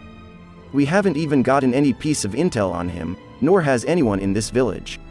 You mustn't be so impatient, said Itachi. We'll find him in due time. Kisame was struggling to understand Itachi's reasons. He had never seen Itachi so focused on a person that may not exist. He was immediately intrigued and he wished to see this all the way to the end. Let's say for a second that this man existed. He has to be part of a secret organization or unit sent out by the Leaf Village. Think about it, he covers his tracks too well to be working alone.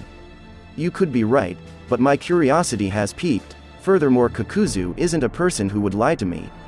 Okay, Itachi, I'll indulge in this endeavor of yours, but you're dreaming if you think he's just going to fall out of the sky in our laps, and to make matters worse, we'll have to stop searching in 3 days or else Pain will come looking for us.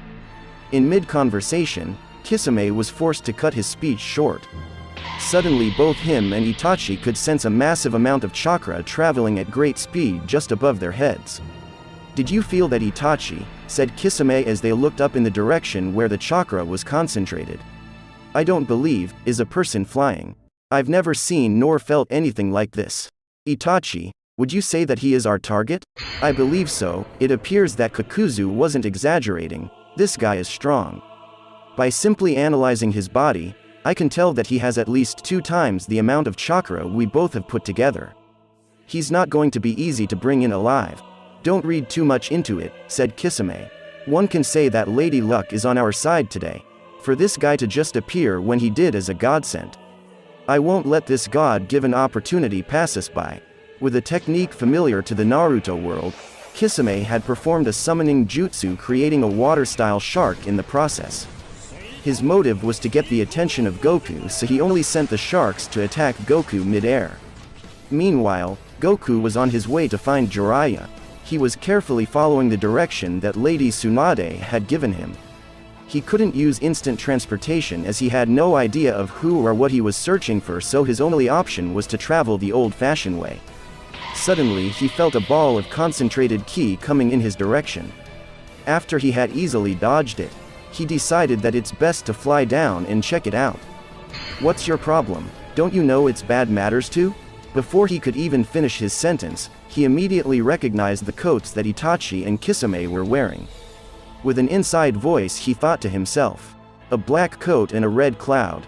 No doubt, these two are members of the Akatsuki. So that's him, said Kisame. I must say, chakra aside, he doesn't look that strong to me. Foolish Kisame, you mustn't underestimate him. You're too quick to judge. Remember, we don't know any of his abilities yet. Since you are so eager to fight him, then be my guess. I'll stay back and analyze his jutsu with my Sharingan. You're very cruel, sending me out as a test subject just so you can see how he fights. I like it. With an impatient grin on his face, he spoke. I'm Hoshigaki Kisame, and my friend over there is Itachi. It's a pleasure to meet you. You see, we're currently in search of new members at the moment and we feel you match the criteria. Come along quietly or we will be forced to bring you in, dead or alive. Goku was stunned for a moment. He didn't know if he was being threatened or being recruited. You can't be serious, said Goku. Is this any way to ask for help? Sorry, but I don't have time to waste with bad people. Seconds after, Goku fires off a single ki blast at Kisame, hoping that it would be enough to deal with him, but he was surprised that his blast had been eaten.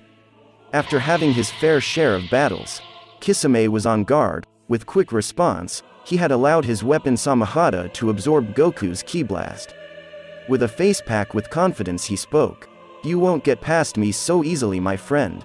Anyways, thanks for the dinner, both me and Samahata greatly appreciate it." Without hesitation, Kisame charged in as Goku preparing to take more of his ki. His speed was decent, but it wasn't any trouble for Goku. With a slight move to the right, Goku effortlessly dodged Kisame's attack. "Impressive," said Itachi. "He is extremely fast and agile, he must be skilled at taijutsu. I must analyze his abilities further." Meanwhile, back on the battleground, Kisame was shocked to see that Goku had dodged his attack. With a troubled expression, he spoke. "Not bad if all you know is how to run away." But at the speed of light, Goku vanished before Kisame's eye. He didn't feel like having a conversation with Kisame, so fires off another ki blast in his direction, only this time the blast had a little more power added to its core. Only Itachi was aware of Goku's location. After realizing that Kisame was about to get hit, he shouted, "You idiot, look behind you." Luckily, Kisame was able to turn in time to see the blast coming towards him, and just like before, Samahata once again absorbed Goku's ki. "So I wasn't just seeing things after all," said Goku. "That sword of his really did absorb my ki, and it increases his strength similar to my Kaioken, only it's on a much weaker scale." Kisame was beginning to get excited. He had never seen Samahata take a liking to such chakra before. Seconds later, the sun had come down, signaling that it was about to get dark. Feeling as if he had wasted enough time on those two, he put his hand together preparing to launch his signature move at Kisame. Goku was planning on ending the fight in one move, so he decided to give Kisame a taste of his Kamehameha. However, Itachi was no fool. He could feel the enormous amount of chakra that Goku was building up. "This is not normal," said Itachi. "Kisame, look out. I don't think Samahata can absorb this." "What are you talking about, Itachi? This is no problem." With that, Kisame raises Samahata in hopes of blocking Goku's attack as he previously did before. With a loud shout, he spoke. "Samahata, take all his chakra." At that moment he knew he fucked up. At point-blank range, Goku's Kamehameha had blasted a huge hole through both Samahata and Kisame, killing them in the process. Kisame was down for the count. His body was laid out on the ground with a huge hole in the middle of his chest. Blood gushed from his mouth and body. To everyone there, Kisame was dead. Goku was a menace. With no form of remorse, he turned to Itachi and spoke. "For your information, I can destroy this planet if I so desire. Our level of difference is too high. Stop the massacres and leave me be, or you'll suffer the same fate as your friend." Quick notice, guys. After you guys have finished watching this video, please do your boy a favor and subscribe to my second channel. The link can be found in the description and comment section below. Thank you. After a full minute had passed, the surrounding was quiet. The sky turned pitch black as the wind blew silently. Suddenly the tension was broken by Itachi. "Kisame, you fool. You didn't listen. I told you to take the fight seriously, but you didn't, and now you have paid the ultimate price." A trace of remorse started to flash within Itachi's eyes. His Sharingan lit up as it shines a gleaming light, signaling that a fight was inevitable. However, to Itachi's surprise, a soft, injured voice spoke from the same corpse that was previously believed to be dead. "Don't bury me so fast. I won't be killed that easily," said Kisame. Goku was stunned. The man he thought to be dead had risen once more. "He's alive. What's going on here?" said Goku. "I watch him die, so how can he be standing there?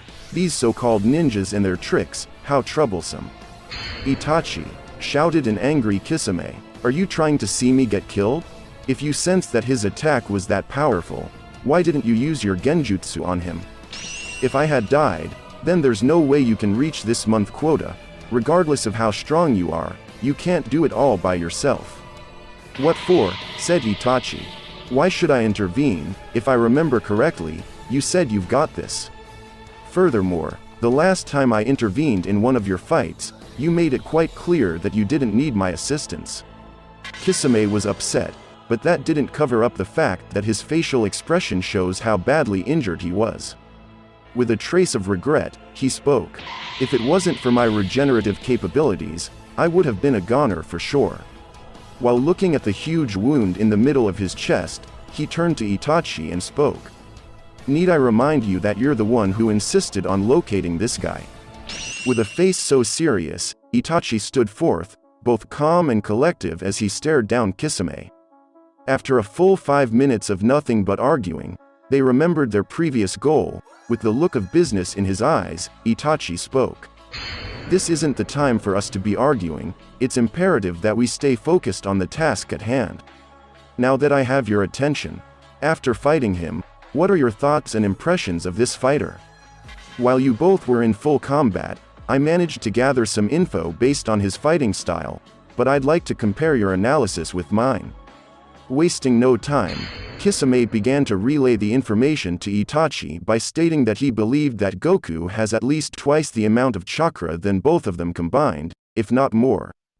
Kisame goes on to further state that with the huge amount of chakra that Goku possesses, he tends to be a bit wasteful. It's as if he believes that his chakra won't run out. That wasn't the only thing Kisame had managed to deduce. He also stated that Goku must be proficient in the art of taijutsu due to his abnormal body muscles and overwhelming speed.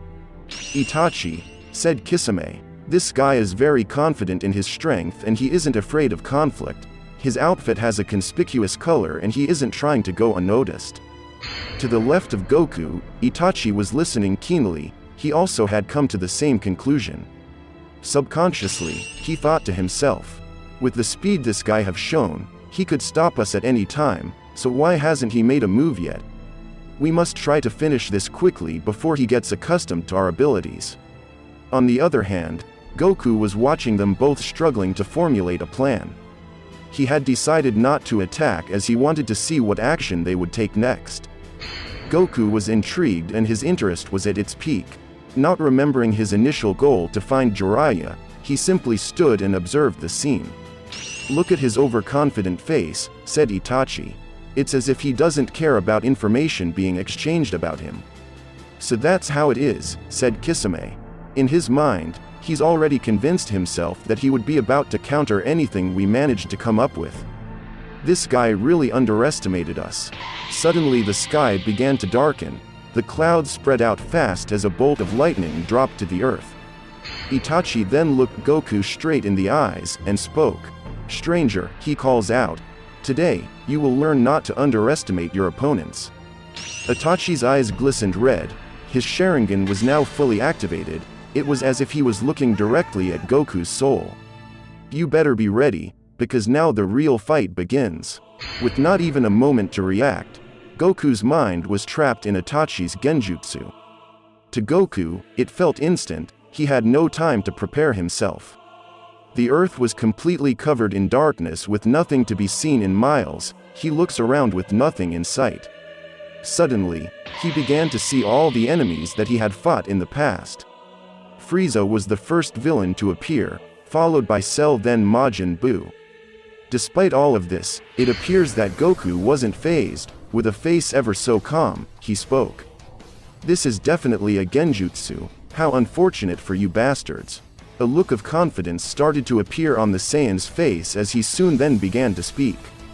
If you people had met me before I had the chance to speak with Lady Tsunade, then this trick might have worked, even though I still think I would be able to break free.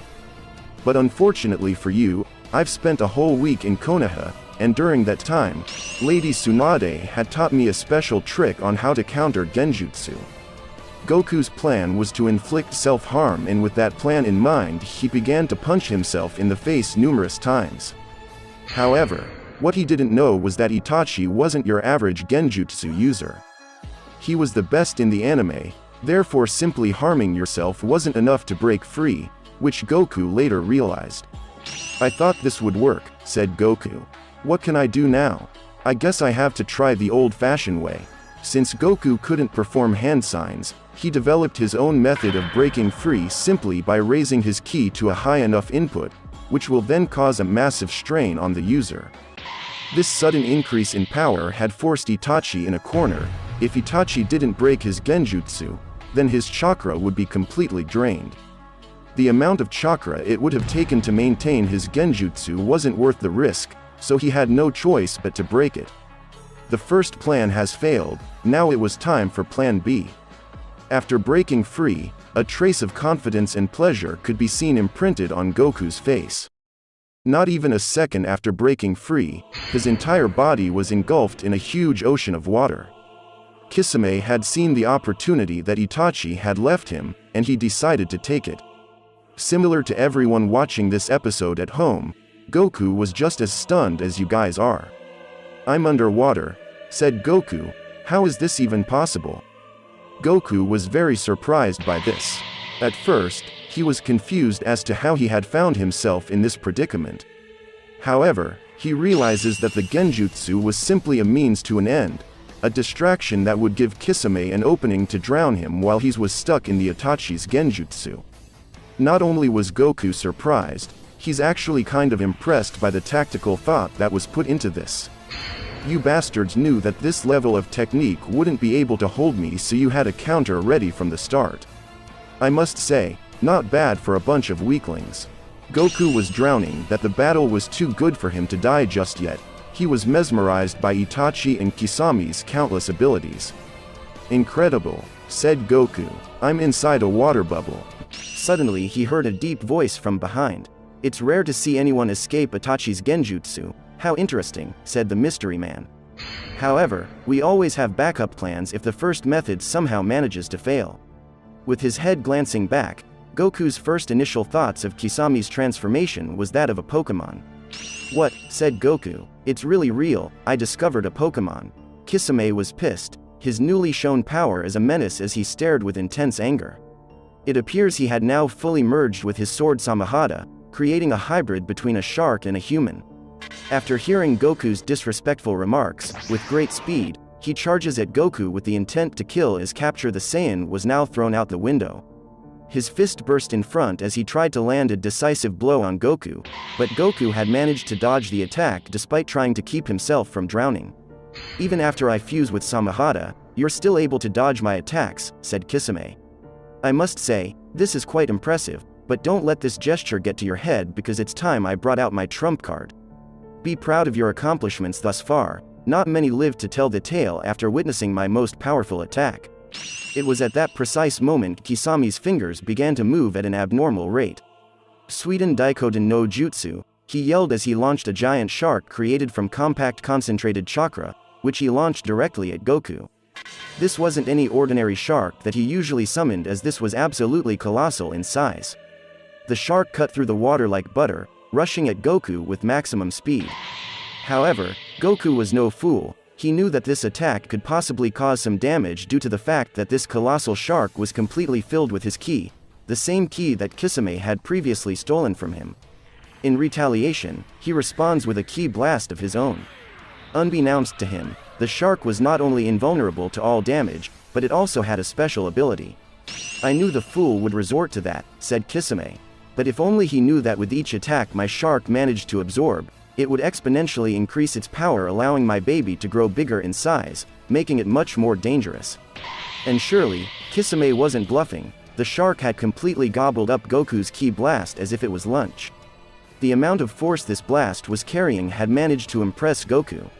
However, throughout his many years of being alive, Goku had learned one fundamental lesson. Knowing this, he spoke. "This guy is incredible," he thought to himself. However, in the matter of energy assimilation, we all have limits. There's always going to be a breaking point to how much energy a person can absorb. Even a god like Lord Beerus have this very same limit. In that split second, he increases his power exponentially higher than it previously was. He didn't feel that it was necessary to go Super Saiyan, so he just increased his base energy output. And surely, it was as Goku had stated. After this sudden increase in his strength, the shark wasn't able to contain this much force being pumped into its body. Within seconds of impact, Goku's blast had easily won the struggle and had completely annihilated Kisame's most powerful attack, causing a massive explosion that could be seen and felt by everyone from a great distance away. Itachi was watching from a distance, realizing that their plan to subdue Goku had failed miserably. After realizing that they were now out of options, Kisame landed behind Itachi and starts to speak. "I think we're in trouble, Itachi. It seems that his chakra replenish is limitless. it doesn't seem to matter how much I swallow, there is still more. We won't win like this. Itachi was observing the fight and had convinced himself that he had a foolproof plan to capture Goku. With the intel he had gathered, Itachi was ready and he wasn't going to stay on the sidelines this time. With a confident stance, he turned to Goku and spoke. Stranger, I do admit that you're more capable than us, but your mind is weak.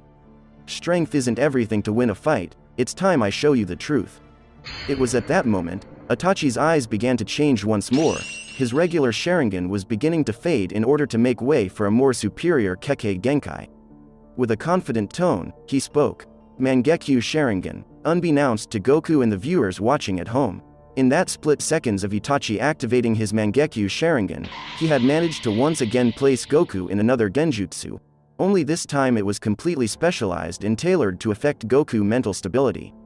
Itachi wasn't holding back anymore. This was his trump card and he was pouring every ounce of chakra he had left into this final attack. Goku was clueless to this revelation. Seeing that he had previously broken out of Itachi's previous genjutsu, he wasn't even thinking that they would try it again. Are you giving up now? Said Goku as he tried to make out Itachi's last words. Stranger, said Itachi, we conceded defeat, you're truly beyond our level. However, we have a comrade that's just dying to challenge you. She was watching the battle from the start and it seems you have piqued her interest. Is that so? Said Goku. Okay, where is this mysterious person you spoke of? I'm right here, said the unknown challenger as she jumped down from the side of the cliff, and landed directly in front of Goku. Goku was not only surprised, he was also stunned. He hadn't sensed anyone in the area except both Itachi and Kisame. Her ki control must be off the charts, said Goku. To control one's ki at such precision is a great feat in itself. It took me years to master ki control at that degree, and you're telling me that a fighter in this lower level universe had mastered such an advanced level of technique. Perhaps there are also fighters in this universe that are much stronger than hers, who might be concealing their ki. How interesting. Hello stranger, said the mystery woman. By looking at you, your fighting style and abilities, I can tell that you are a first-rate fighter. Your talent for fighting is beyond what most people in this dimension can even comprehend. However, unfortunately for you, there's a group of selected individuals who I believe are capable of defeating you, and I happen to be one of them. Itachi, Kisame, I handle this foe on my own, so rest up. Goku on the other hand was intrigued. He admired the girl's boldness. In a way he thought that she reminded him of himself, always up for a fighter, regardless of the difference in strength. I admire your guts, but are you sure you want to fight me all by yourself? Said Goku. You should know, just because you are a woman, don't expect me to hold back. There's no need for that, I assure you that I'll be much more entertaining than those two over there. In case you didn't know, I far surpass them in every way possible. A few seconds have passed and outside of the genjutsu, both Itachi and Kisame were observing Goku from a distance. With Kisame not able to see what was going on in the Saiyan's mind, he grew impatient and spoke. He's been frozen like that for a while now, did you use Tsukuyomi on him? Which Itachi responded by saying, yes, but the genjutsu is quite different from the one I used on Kakashi. Itachi had released all his chakra in hopes of holding this jutsu together. He had created a sentient being, one that is a complete replica of Goku, sharing all his abilities, techniques and strength. I have given this being a real conscience in order to make the fighter believable in the eyes of this stranger, said Itachi. This technique uses up a huge amount of chakra, therefore I need to focus, so I maintain the genjutsu, I will not be unable to move. This guy has figured out a way to break genjutsu, and even though my Mangekyo is significantly stronger than my Sharingan, I'm afraid that if he figures it out, the outcome would be the same as before. Quick notice guys, after you guys have finished watching this video, please do your boy a favor and subscribe to my second channel. The link can be found in the description and comment section below, thank you. I see, said Kisame. I've brought along some of Sasori's poison with me. Do you need me to give him some? Itachi then responded by saying, yes, if it's not too much to ask. Time is of the essence, so we can't afford any screw-ups now. Giving him that poison is just for good measure. Both Itachi and Kisame had run out of options and they were gambling all of their chips on this on the last bet. As the sun goes down, the 1 week that pain has given them draws near. Knowing this, Kisame approaches Goku in hopes of injecting the Saiyan with the poison. You make it too easy, boy, said Kisame. You deserve my pity, friend. To think that so much chakra has been wasted on a fool like you. No matter. Your chakra will belong to us soon. However, before Kisame could finish the job, a razor-sharp kunai came out of nowhere targeting Kisami's brain. The kunai was thrown with precision as it was thrown with the intent to kill. However, in some pure luck, Kisame had managed to evade the assassination attempt. How cowardly, said Kisame. I demand you show yourself. With his eyes looking around, he tried to locate the person who had thrown the kunai at him.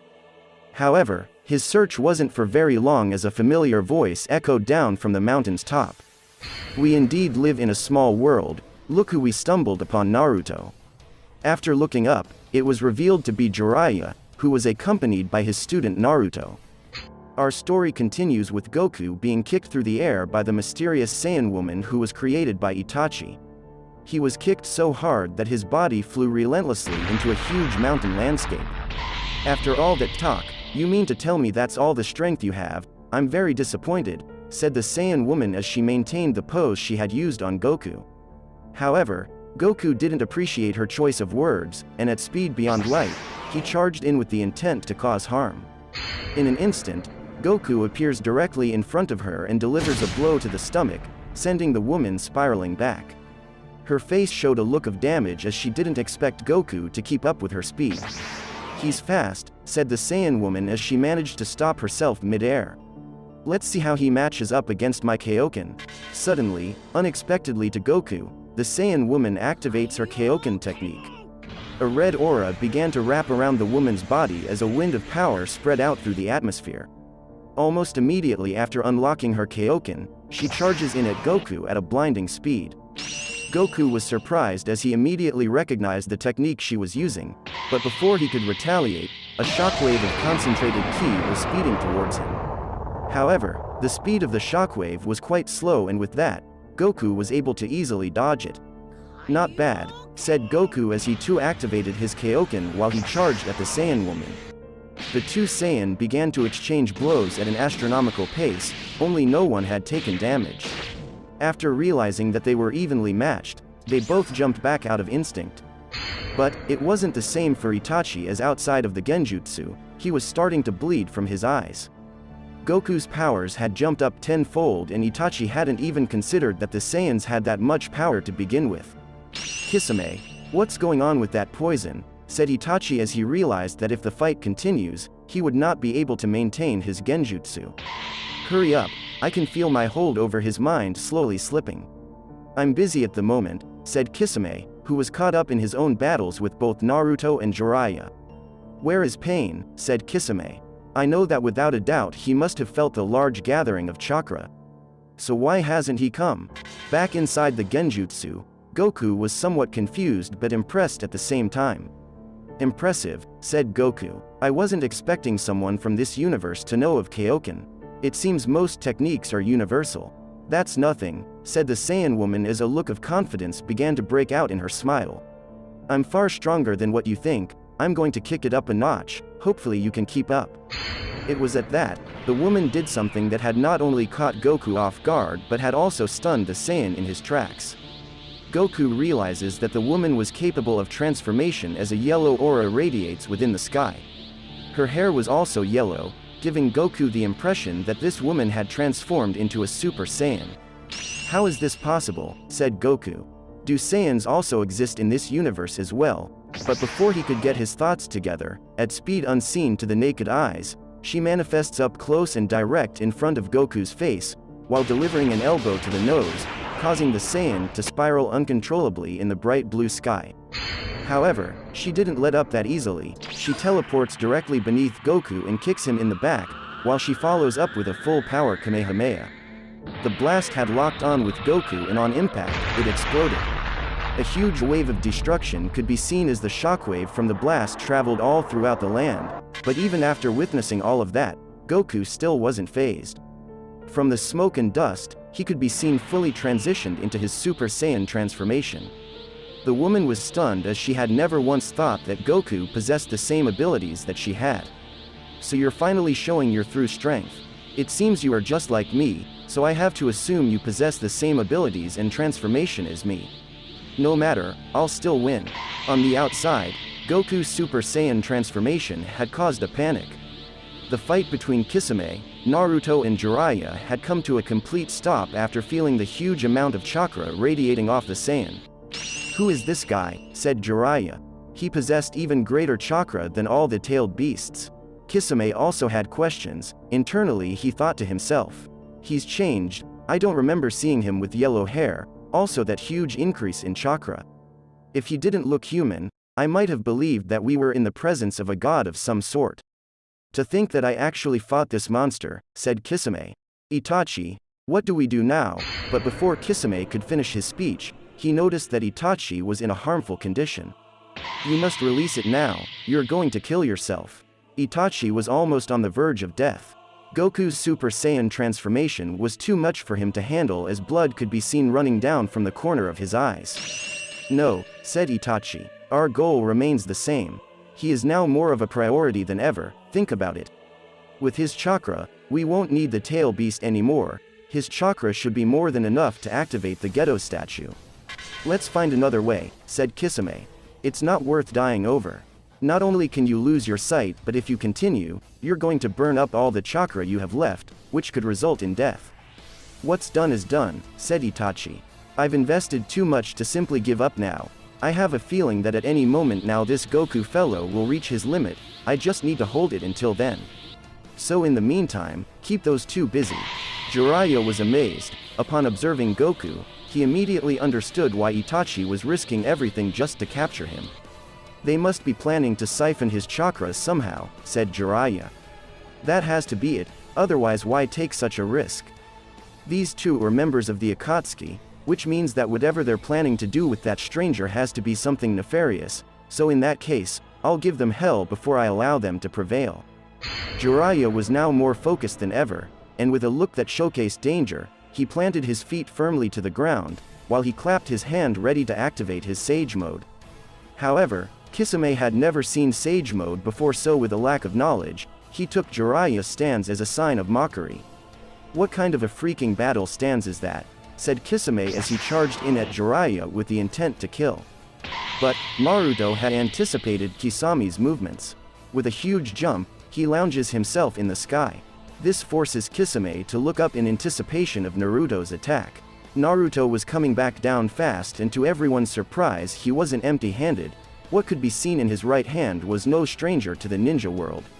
"Rasengan," said Naruto as his ball of concentrated chakra came into contact with Samahada. "Hello fish face," said Naruto as a smile could be seen upon his gaze. However, back inside the Genjutsu the tension was building up and the two Saiyan were going at it. Blows for blows were thrown as the battle was swaying back into Goku's favor. Quick notice guys, after you guys have finished watching this video, please do your boy a favor and subscribe to my second channel. The link can be found in the description and comment section below, thank you. Feeling frustrated, the female Saiyan throws a right jab in hopes of damaging Goku, but in an instant, Goku vanished before her eyes while he followed up with a 2-foot kick to the Saiyan, sending her crashing into nearby mountains. However, Goku wasn't finished there. Wasting no time, he fired a ki blast down at the Saiyan who was initially thought to be under the mountain of rocks, but what Goku didn't know was that she had already teleported herself above him with the intention of firing a full-power Kamehameha back at him. "Above you," said the Saiyan woman as she stood confident and strong in her signature stance. Goku had looked up and instantly realized the technique that she was about to perform. "Stop," said Goku. "If you release that, you're going to blow the entire planet up." Realizing that she was not going to cancel her attack, he fires a ki blast of his own in hopes of changing her trajectory, but it was then Goku realized that he had fallen into her trap. Almost instantly, she uses instant transmission to teleport herself behind Goku while she fires a full-power Kamehameha back at the Saiyan. "Crap," said Goku. "She's behind me," as he watches the blast get closer and closer to him. On impact, the sky lit up as the blast could be seen from alien invaders out of space. Suddenly to her surprise, a familiar voice spoke once again. "That wasn't half bad, you almost got me. You didn't really think that you're the only one who could use instant transmission, did you? I'm quite intrigued that you know how to use Kamehameha. In my mind, I thought my master invented the technique." What is he mumbling about? Said the Saiyan woman. That's my first time using it. Oh, you don't say, said Goku. I don't understand how all this is possible, but it seems that we both might have the same abilities. However, the warm-up period is over, it's time to kick it up a notch. The Saiyan woman was ready. Wiry, her gaze locked onto Goku, she smirked and spoke. Things are about to get interesting. Listen, stranger, it doesn't matter how far you ascend, I will be able to keep up. Goku was amazed by her arrogance. He felt as if he needed to educate his opponent about the power she was about to witness. I have to warn you, said Goku. I'm far stronger than what you've seen so far. The stage was set and the second phase of the fight was ready to start. At the precise moment, both Saiyan transform almost simultaneously into an ascended Saiyan. Gods were born amongst the Naruto world, as they were now witnessing powers that even surpassed the Sage of the Six Paths himself. A few hours had passed since that tragic event. The earth and its inhabitants were somewhat at peace for the time being. After poisoning Goku, both Itachi and Kisame had managed to escape, but not before telling Jiraiya where to locate the antidote. Just before they both had set out on their mission, Sasori had given Kisame a small jar containing poison, just in case Goku proved to be difficult. However, he had also given them an antidote as well.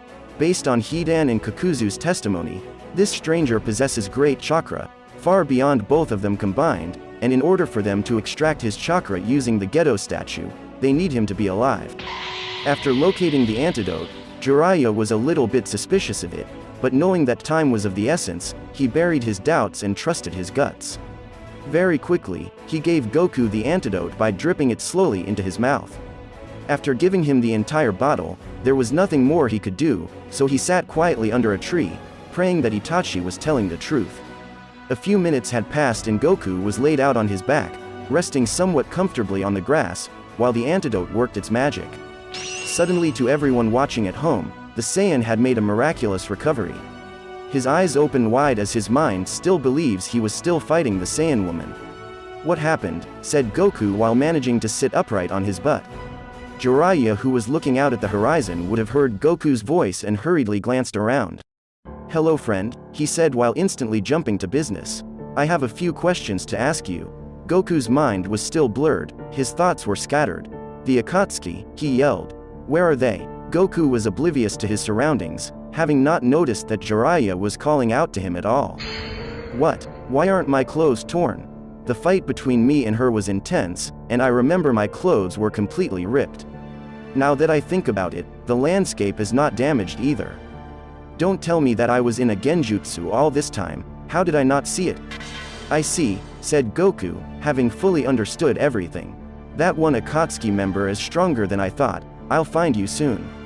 Jiraiya, on the other hand, was starting to feel as if he didn't exist. Hello, hello, he yelled, however Goku hadn't acknowledged him, not once. What's wrong with him? Said Jiraiya. Is he deaf? Hello, I'm talking to you.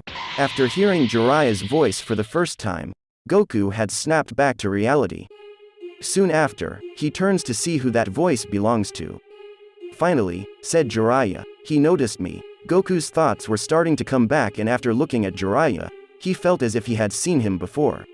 Oh, hello, said Goku. I might be wrong, but your face seems familiar, but I can't remember where I saw you. Is that so? Replied Jiraiya. Maybe it's because of this. I allowed myself to look at your belongings and I found this poster. It's a complete replica of me, although not as handsome. After seeing Jiraiya holding up the poster, Goku instantly remembered his mission and who he was looking for in the first place before he ran into the Akatsuki. It's you, he yelled. You're Jiraiya. So slow, said Jiraiya as he immediately compared Goku to Naruto. He's an adult version of Naruto. Before he could finish his sentence, instantly, he could feel 5 familiar chakra heading his way. His face looked uneasy as he knew exactly who they were. They're already here? I thought I would have more time. Tsunade I can put up with, however those 4 are trouble. After sensing that Tsunade and 4 others were on their way, Goku instantly knew that they were coming for him. He guesses that they were coming to find anyone with an abnormal level of chakra, so he tried to lower his ki, but after realizing that it doesn't matter how much he lowered it, it would still be overpowered. Suddenly something struck. He had thought of something stupid, yet smart at the same time. Instantly he activates his Ultra Instinct while maintaining his base form, seeing that mortals can't sense God Ki. Goku's Ki had changed from a mortal to a god, giving him a significant increase in power. However, to the shinobis of the Naruto world, it would seem as if he was born with little to no chakra. His Ki had dropped significantly, from 100% to nothing in an instant, hiding the fact that he was who they were looking for. This was the best choice for him, as all his other god forms would be a dead giveaway. Suddenly, in the blink of an eye, the wind blew violently as all 5 Kages had simultaneously dropped from the sky to the ground, surrounding both Jiraiya and Goku from all angles. The situation had gotten intense as the Tsuchikage, Kazekage, Mizukage and Raikage had their sights set on targeting Goku. "It would seem like we're all here for the same reason," said Gaara. The Tsuchikage, who was levitating mid-air beside him, spoke. "Indeed, such a weapon does not belong in the hands of the Leaf Village." At the top of his lungs, the Raikage began to shout in anger. "Can someone tell me what on earth is going on here?" Tsunade left out a large amount of the details. Jiraiya would have read the situation, and after realizing this could be the start of the 4th Great Ninja War, he spoke out loud in hopes of calming the situation down. "Everyone please calm down. Me and my disciple had a confrontation with the Akatsuki. However, they had managed to escape our grasp. As if your skirmish with those cockroaches was any important to me," yelled the Raikage. "I'm more interested in that guy, the one with the huge chakra Tsunade spoke about." The 5 Kages were angry, none wanting the other to gain another weapon. Each came with the same intention of capturing the person they felt with the huge evil chakra. "Why can't we sense it anymore? Who is responsible for such chakra?" Before scanning the surroundings in search of an explanation. Suddenly, his heart dropped after seeing Naruto laid out cold on the ground. "Naruto," he yelled before instantly jumping over to check up on him. "Jiraiya-sensei, what happened here? Why is he unconscious?" "He was struck down by Itachi's dark flames," said Jiraiya. "I managed to seal the jutsu, but not before it caused extensive damage." Luckily for him, his 9 Tails healing ability kicked in at the right time. "Nonetheless, I think it's best to take him back to Konoha for better care." With an inside voice, Tsunade spoke. "Itachi, what was he doing here?" Suddenly out of nowhere, the Raikage yelled. "Nobody cares about that kid. Where did this murderous chakra came from?" "It's me," said Goku. Immediately, the Saiyan had deactivated his Ultra Instinct, making his base Ki fully visible for everyone to sense. "What an impressive chakra," yelled the Mizukage. "It's off the charts, I've never witnessed anything like this before." "That Jinchuriki of Tsunade pales in comparison to him. We must have him. This man could be capable of more," replied the Kazekage. "The chakra we felt on our way here was significantly higher. Could there be another tail beast removed from legend that we don't know about?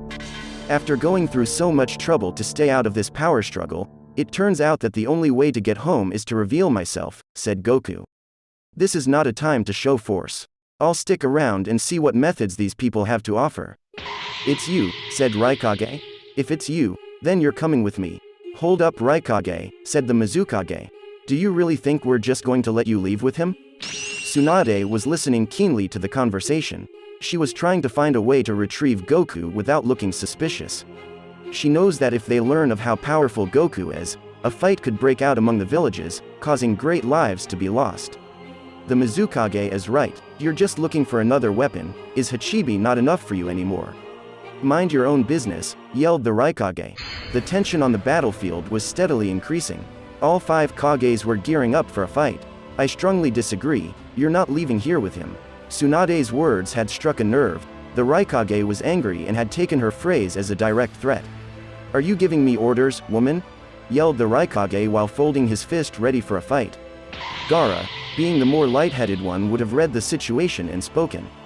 "Ladies and gentlemen, please stop. We are not going to start the 4th Great Ninja War like this. That would be insane." "Not so insane," replied the Tsuchikage. "It can revive the economy." "Onoki," yelled Tsunade, "I hope you're not seriously considering this." "Who said I wasn't, but the boy has a point. Let's find a more diplomatic answer to this matter. In that case, I suggest locking him in a prison," said Tsunade. "Just until we discuss together what we are going to do with him." "It's a good idea," replied Tsuchikage. "We approved." "What about you, Raikage?" said Tsunade as she proceeded to get the approval of everyone.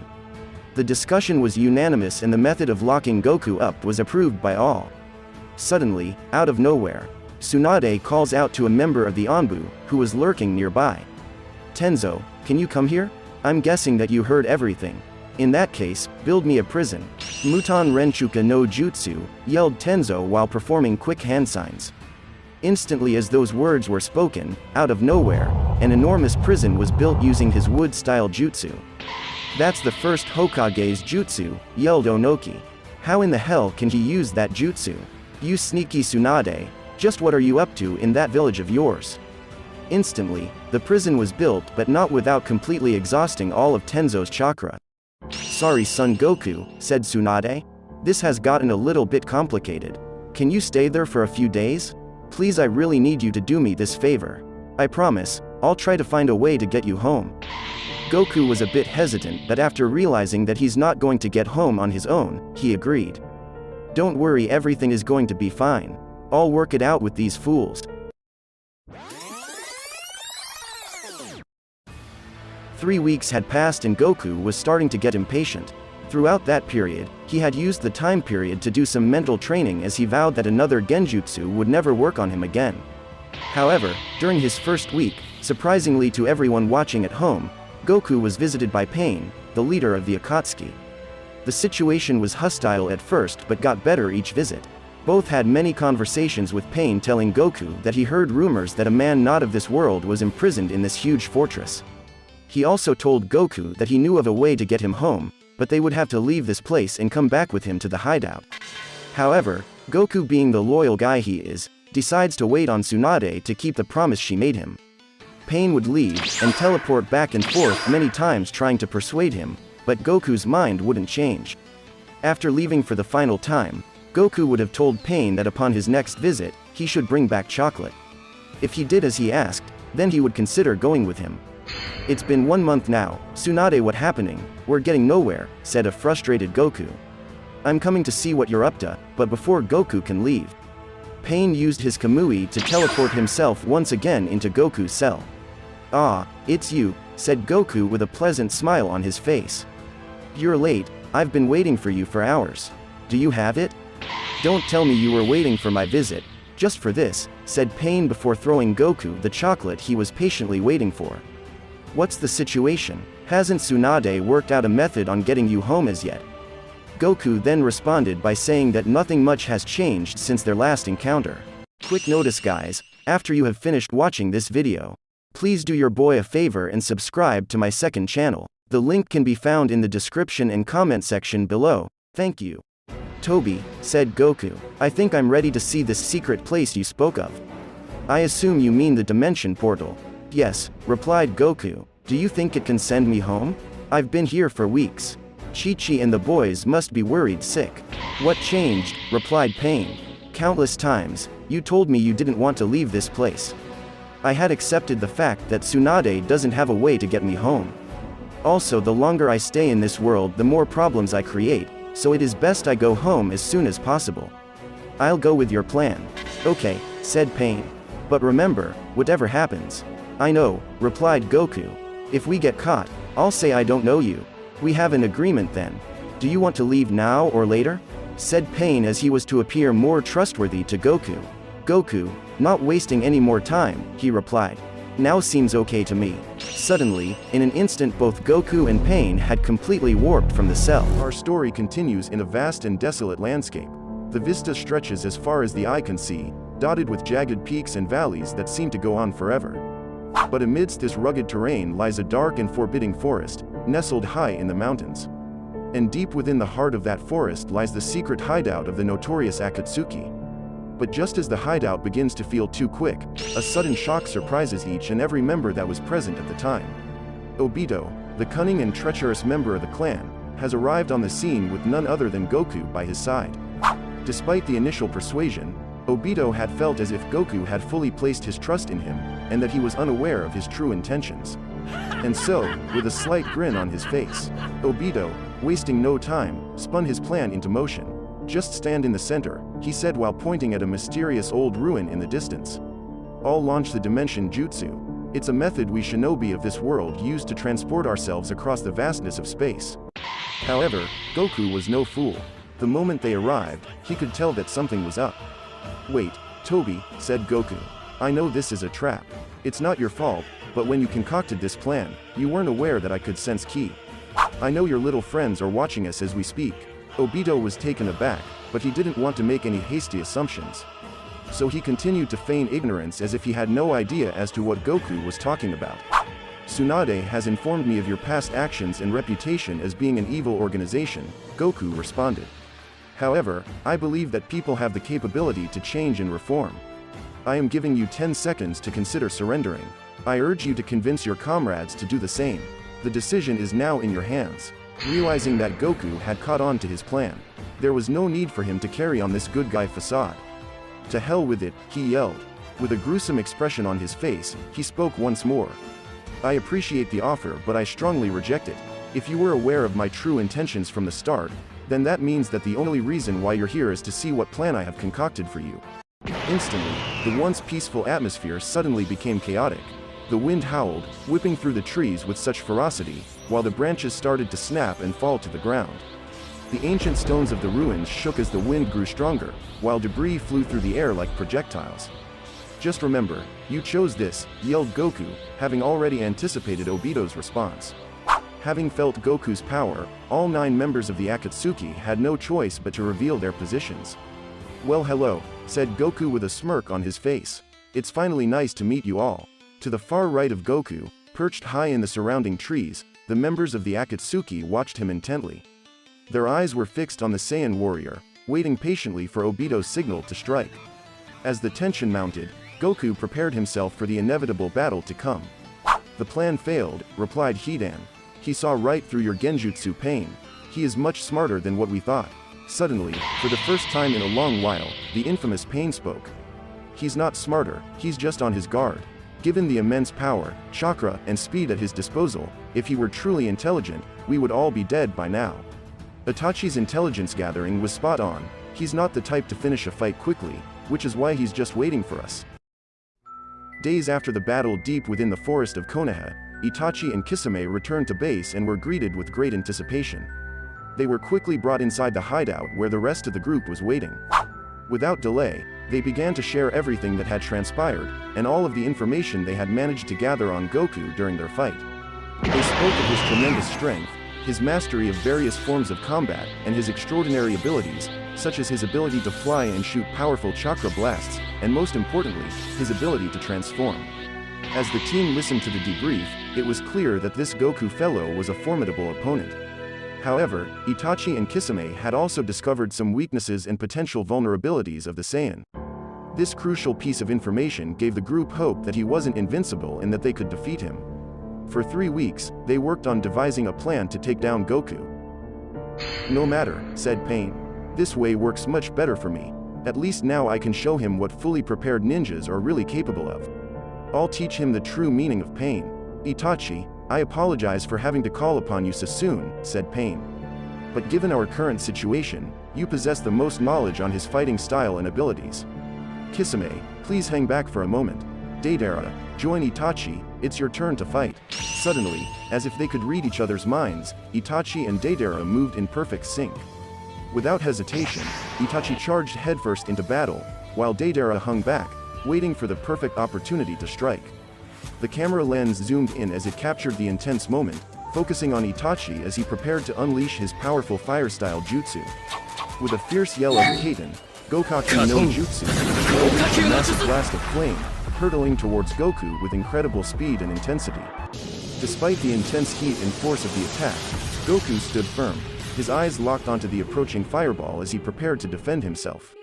The scene was intense and dramatic, capturing the power and skill of these two legendary warriors in a single, unforgettable moment.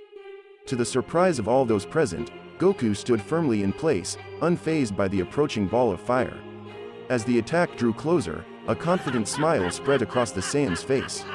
"You'll have to do better than that," he shouted, as he effortlessly deflected the attack with a wave of his hand. The powerful blast exploded harmlessly at a great distance from Goku's body, leaving onlookers in astonishment of his incredible strength and speed. "Unbelievable, you all saw that, right?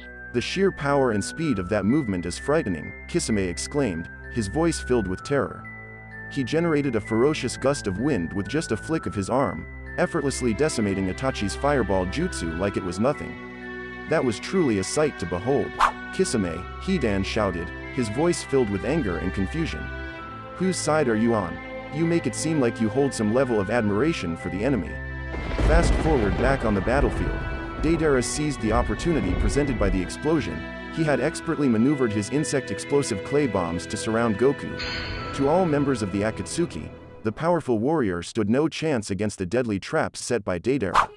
This is it, Deidara shouted in excitement, relishing the power he held over his opponent. You have nowhere to run. Katsu, he yelled, triggering a colossal explosion that engulfed Goku, the blast wave rippling through the air, shaking the earth beneath and sending a plume of smoke and ash soaring high into the sky. The devastation wrought by Deidara's attack could be seen and felt for miles, leaving no doubt as to the fate of Goku. However, this time Goku didn't move a single limb. Everyone was in disbelief as they saw the Saiyan walk out of the explosion unfazed and undamaged. Still too weak, replied Goku in utter disappointment. At this level, it's just smoke for me. Where are those dark flames you used on Naruto before? Suddenly, for what seemed like a second, Goku was placed in a genjutsu once more, but this time it was by Pain, who was using the power of the Rinnegan. So naive, yelled Pain. Illusions are one step ahead from reality. Most of his chakra is now sealed. For the time being, he won't be able to move. Sasori, is your puppet arm ready as yet? We're locked and loaded, boss, replied Sasori, his voice steady and confident. As he spoke, the vast night sky was suddenly filled with an army of puppets, all under Sasori's leadership and ready to carry out his every command. With a fierce determination in his eyes, Sasori gave the signal and the puppets sprang into action, their movements precise and deadly as they launched themselves into battle. It was a sight to behold, as the puppets swarmed through the sky, executing Sasori's orders with deadly efficiency, their metallic forms glinting in the moonlight. And as the battle raged on, Sasori watched from the safety of his command center, his mind focused solely on the task at hand, determined to emerge victorious. Excellent, Pain shouted. Get him overwhelmed. As ordered, the army of puppets charged towards Goku with deadly intent. But this time, the Saiyan was prepared. Another genjutsu? Goku sneered. That won't work on me anymore. With a burst of power, Goku pushed his energy to new heights, far beyond the powers of the Rinnegan. Unbelievable, Pain exclaimed, watching in shock as Goku broke free from the genjutsu with ease. In a blink of an eye, Goku vanished from the puppet's sight, reappearing behind Pain, who was caught off guard. His speed is unreal, Pain shouted, frantically searching for Goku on the battlefield. Where is he? I'm right behind you, Goku said, his voice low and steady. The shinobi's eyes widened in surprise as he turned to face the powerful warrior. From my understanding, Goku continued, his gaze intense, you're the brains of this operation. The shinobi's heart raced as he realized the full extent of Goku's power. To him, it felt as if he was staring down the barrel of a loaded gun. Our story continues with Goku appearing without warning directly behind a frightened and bothered Pain, his imposing presence sending a shockwave through the air. Pain recoiled, shocked by the sudden appearance of Goku. You are the mastermind behind this operation, Goku said, his voice low and powerful. With a quick glance over his shoulders, Pain looks, and immediately jumps back, adopting a defensive stance as if his instinct had detected danger. He could feel his own body being taken over by fear, but he refused to show it, as he refused to look weak in front of his men. Shinraten, yelled Pain, his quick hand signs moving like the wind. But through all his efforts, it appears that he wasn't quick enough. Goku was too fast for the shinobi. In a swift, fluid and graceful movement, Goku instantly cut down the shinobi, splitting his body into two separate halves. Goku was a menace. After cutting down Pain, his expression was pale, showing no sort of compassion for his enemy. Soon, he spoke. Without the brain, the body can't function. Instantly, a gruesome scene had shown Pain lie in his own blood, with his bottom half nowhere in sight. It would be wise to surrender now, yelled Goku, his head held high as he towered over his opponents. His confident stance and powerful aura exuded an unbreakable strength. You people have no chance against me. My power is too much for this planet to handle. Immediately, in the middle of his speech, Goku was caught off guard as something mysterious grabbed his arm. The attack was out of nowhere as the Saiyan failed to predict it. In his mind, he thought that Pain was dead, but he quickly realized that the shinobi he was facing was much more formidable than he had anticipated. What the? Goku exclaimed, trying to shake off the grip on his arm. He struggled, but it was no use, he was trapped. As Goku surveyed his surroundings, he was struck with a sense of dread. Standing before him was a figure shrouded in mystery, but one thing was clear was that they were members of the Akatsuki. Despite his extensive knowledge of the organization, he had never encountered this particular member before. He realized too late that he had underestimated their power, and now he found himself in a dangerous situation. "Your soul belongs to us," shouted Chikushodo, the animal path of pain, as he stepped forward. His piercing gaze locked onto Goku, daring him to make a move. "We've got you now, there's nowhere left to run." Chikushodo was a formidable opponent, his imposing stature and piercing red eyes instilling fear in those who faced him. Despite his daunting appearance, Goku was not one to back down from a challenge. He stood tall, his muscles tensed and ready for battle. Chikushodo tightened his grip on Goku's arm, showing its immense strength. Little did Goku know, the figurehead he was facing, the Diva Path Pain, was just the tip of the iceberg. Pain was actually the leader of a group known as the Six Paths of Pain. This group consisted of 6 individuals, each with their own unique abilities and personalities. The group was made up of the Diva Path, Asura, the Animal Path, Preta, the Human Path, Naraka, the Naraka Path, Naraka, the Outer Path, Garuda, and the Rinnegan-wielding leader of the group, Nagato himself. Together, these 7 individuals made up the 7 Pain. Goku soon realized that he was not just facing one powerful opponent, but a group of 7 individuals, each with their own formidable abilities. The fight ahead was going to be much more challenging than he had anticipated. Goku stared in total astonishment and fear at the towering figure before him, the King of Hell. Its aura of malevolence was suffocating, and Goku couldn't help but feel a sense of dread creeping up on him. Suddenly, to Goku's surprise, the King of Hell instantly started to draw his spirit inexorably towards his gaping maw. Goku could feel his spirit being dragged towards its mouth, and he knew that he had to escape its grip. As he drew closer and closer to its mouth, Goku felt the very fabric of reality warp and twist around him. The King of Hell was one of Pain's most ancient and powerful jutsu, and as Goku stared into his dark and unknowable eyes, he could feel his soul being pulled into the void. But just as it seemed that all hope was lost, something miraculous happened. As if he were a gag character, with lightning-fast reflexes, Goku had yanked his own spirit back into his body, narrowly escaping the jaws of the King of Hell. The battle was far from over as Deidara, the cunning ninja from the Hidden Rock Village, had planted one of his deadly insect clay bombs on Goku's back. With a sly smirk, he shouted "Katsu," and triggered a massive explosion that shook the entire battlefield, its deafening roar echoing for miles around. The blast was so intense that it sent Goku hurtling through the air, his body taking the full force of the explosion. His skin was scorched and torn, his clothes shredded into tatters. As he crashed to the ground, his body smoking and battered, he felt an intense pain spreading through his left arm. It was then that he realized with horror that he had fallen victim to Pain's jutsu, a powerful and terrifying ability that allowed its user to devour a victim's spirit. The monster had already consumed the spirit from Goku's left arm, leaving him weak and vulnerable. Despite the devastation wrought upon him, Goku refused to give up. He was now more excited than ever, signaling that the battle was far from over, and he was headstrong on continuing the fight. Goku watched in shock as the King of Hell began devouring the top half of Pain, the leader of the Akatsuki. The ghastly spectacle sent shivers down his spine, and he muttered to himself in disbelief, "What is going on here?" Just when he thought he had seen it all, Pain stepped out of the mouth of the King of Hell, revealing himself to be unharmed. Goku was taken aback by this sudden turn of events, and his mind began to race with confusion. With a cold and calculated voice, Pain spoke once more, his eyes fixed on Goku. "Killing us will get you nowhere," he said. "We can't be defeated." Goku faced Pain, his eyes focused on the Akatsuki leader. He was prepared for the next attack and had a fierce determination burning in his eyes. Suddenly, Pain yelled from a distance, "Itachi, report. Is Plan B is going well?" Goku didn't flinch. Immediately Itachi responded, "His left arm doesn't seem to have any chakra shield anymore. It's now a soulless limb, as frail and weak as ours." Goku wasn't afraid. Instead, he saw this as a fun way to challenge himself. He knew that the Akatsuki were taking advantage of his weakness, and he deep down liked the thought of them thinking that they had the advantage. His left arm may have been vulnerable, but his spirit was strong, and he was ready to face whatever came his way. Excellent, responded Pain with a cold smile. We'll continue. Kakuzu, Hidan, it's your turn. Kisame, place a thin layer of water on the surrounding area. Goku remained focused and prepared to face whatever the Akatsuki had planned for him. As Kakuzu and Hidan charged towards Goku, Hidan let out a maniacal laugh.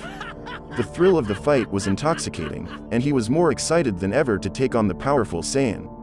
Kakuzu was just as eager, his multiple arms flexing in anticipation of the battle to come. Sasori, with his puppet army, descended from above, his mechanical creation swarming towards Goku with deadly precision. Kisame had also joined the fray, moving with surprising speed as he followed Pain's orders to cover the battlefield with water. Goku's eyes blazed with determination as he faced down his opponents. He could feel the energy coursing through his body, and he was ready to meet the Akatsuki head-on. The battle continued to rage on, with the Akatsuki throwing everything they had at Goku.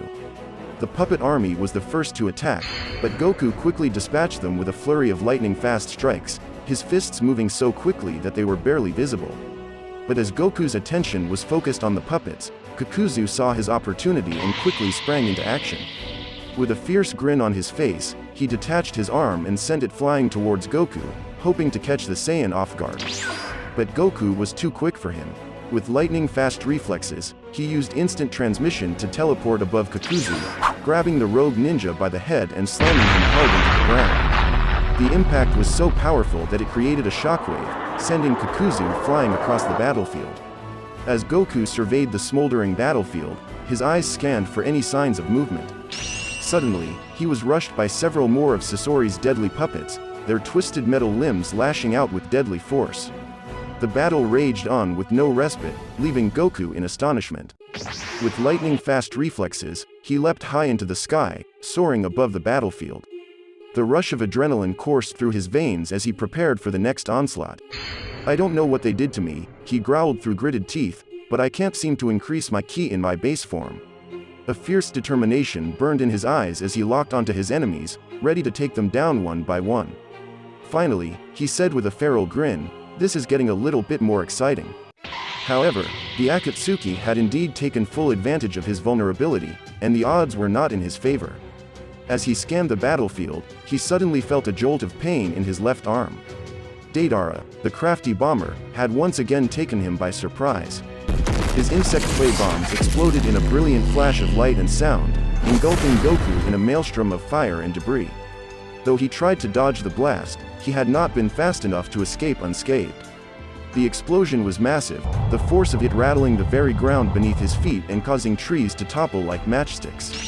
Goku's left arm hung limply at his side, the pain radiating through his body. Blood seeped from the corner of his mouth as he gritted his teeth and tried to ignore the agony. With a low growl, he gripped his wounded arm and tried to force it to move, but it refused to respond. The night was dark and ominous, a fitting backdrop for the unfolding of a diabolical plan. The air was thick with the stench of burning rubble as the group of sinister figures gathered around their leader, Pain. Quick notice guys, after you have finished watching this video, please do your boy a favor and subscribe to my second channel. The link can be found in the description and comment section below. Thank you. Kisame, you know what to do, said Pain, his voice dripping with a sinister edge as the plan was coming together. Kisame smirked at his boss's words, his eyes glinting with fierce determination. He knew what was at stake, and he was ready to do whatever it takes to carry out the plan. With lightning speed, Kisame rushed towards the scene of the destruction. Amidst the debris, he spotted Goku's left arm, torn off in the explosion. As he lifted the dismembered limb, Kisame couldn't help but feel a shiver of excitement run down his spine. This was a crucial part of the plan, and he was about to set it into motion. Meanwhile, Kakuzu was recovering from the brutal attack he had sustained at the hands of Goku. Despite his immortality, he knew that the power of his adversary was formidable, and he couldn't afford to let his guard down. Even though I am immortal, I have a feeling that this guy can definitely kill me, he muttered to himself, his eyes scanning the area for any sign of danger. In the distance, Hidan and Kakuzu watched as Kisame levitated Goku's arm towards them. Hidan couldn't resist the opportunity to make fun of his comrade. "Ha, ha, he made you look so lame," he taunted, relishing the moment. Kakuzu, however, had no time for Hidan's childish games. He had a job to do, and he was determined to see it through to the end. "Hidan, Can you just shut up and do your part? He snapped, his voice cutting through the darkness like a razor. Yeah, man, this is priceless, Hidan replied, his tone full of glee as he picked up Goku's arm. As the group worked together to carry out their plan, the tension in the air continued to grow. Hidan's eyes gleamed with excitement as he relished the moment. He had been eagerly waiting for this moment, and now it was finally here. He locked onto Goku's arm, drawing out the precious lifeblood he needed to activate his jutsu. As he performed his dark ritual, Pain watched on from a distance, his eyes fixed on the unfolding scene. Everything is going as planned, he said, a hint of anticipation in his voice. With any luck, we can penetrate his chakra shield and inflict some serious damage. Hidan's grin widened as he savored the rush of power coursing through his veins. Ah, he exclaimed, his voice dripping with satisfaction. He drew his blade from its sheath, admiring the sharp edge glinting in the dim light. They think I'm stupid, those fools. Week after week, they warned me not to kill you. But I listened, oh yes, I listened carefully. And I noticed something they failed to mention. They never say a damn word about the level of pain I can inflict upon you. He yelled as with a swift, practiced motion, Hidan plunged his blade into his own chest. Down boy, said Hidan as Goku's body hit the ground with a sickening thud. The sound of his lifeblood dripping onto the dirt filled the air. Hidan's sadistic grin only grew wider, and he took a moment to savor the sight of his fallen foe before turning to face Pain. As I thought, said Pain, a hint of satisfaction in his voice. Our plan was a success. He surveyed the scene before him, taking in the sight of the fallen warrior and the pool of blood that was rapidly expanding around him. And that's it for today's video guys. Stay tuned for part 15, to see what challenges Goku faces next. If you support Dragon Ball fan fiction stories, then go ahead and subscribe to this channel. Also, for more content relating to different manga and anime stories, subscribe to my second channel as well. Thanks for watching. Hopefully I can see you guys in my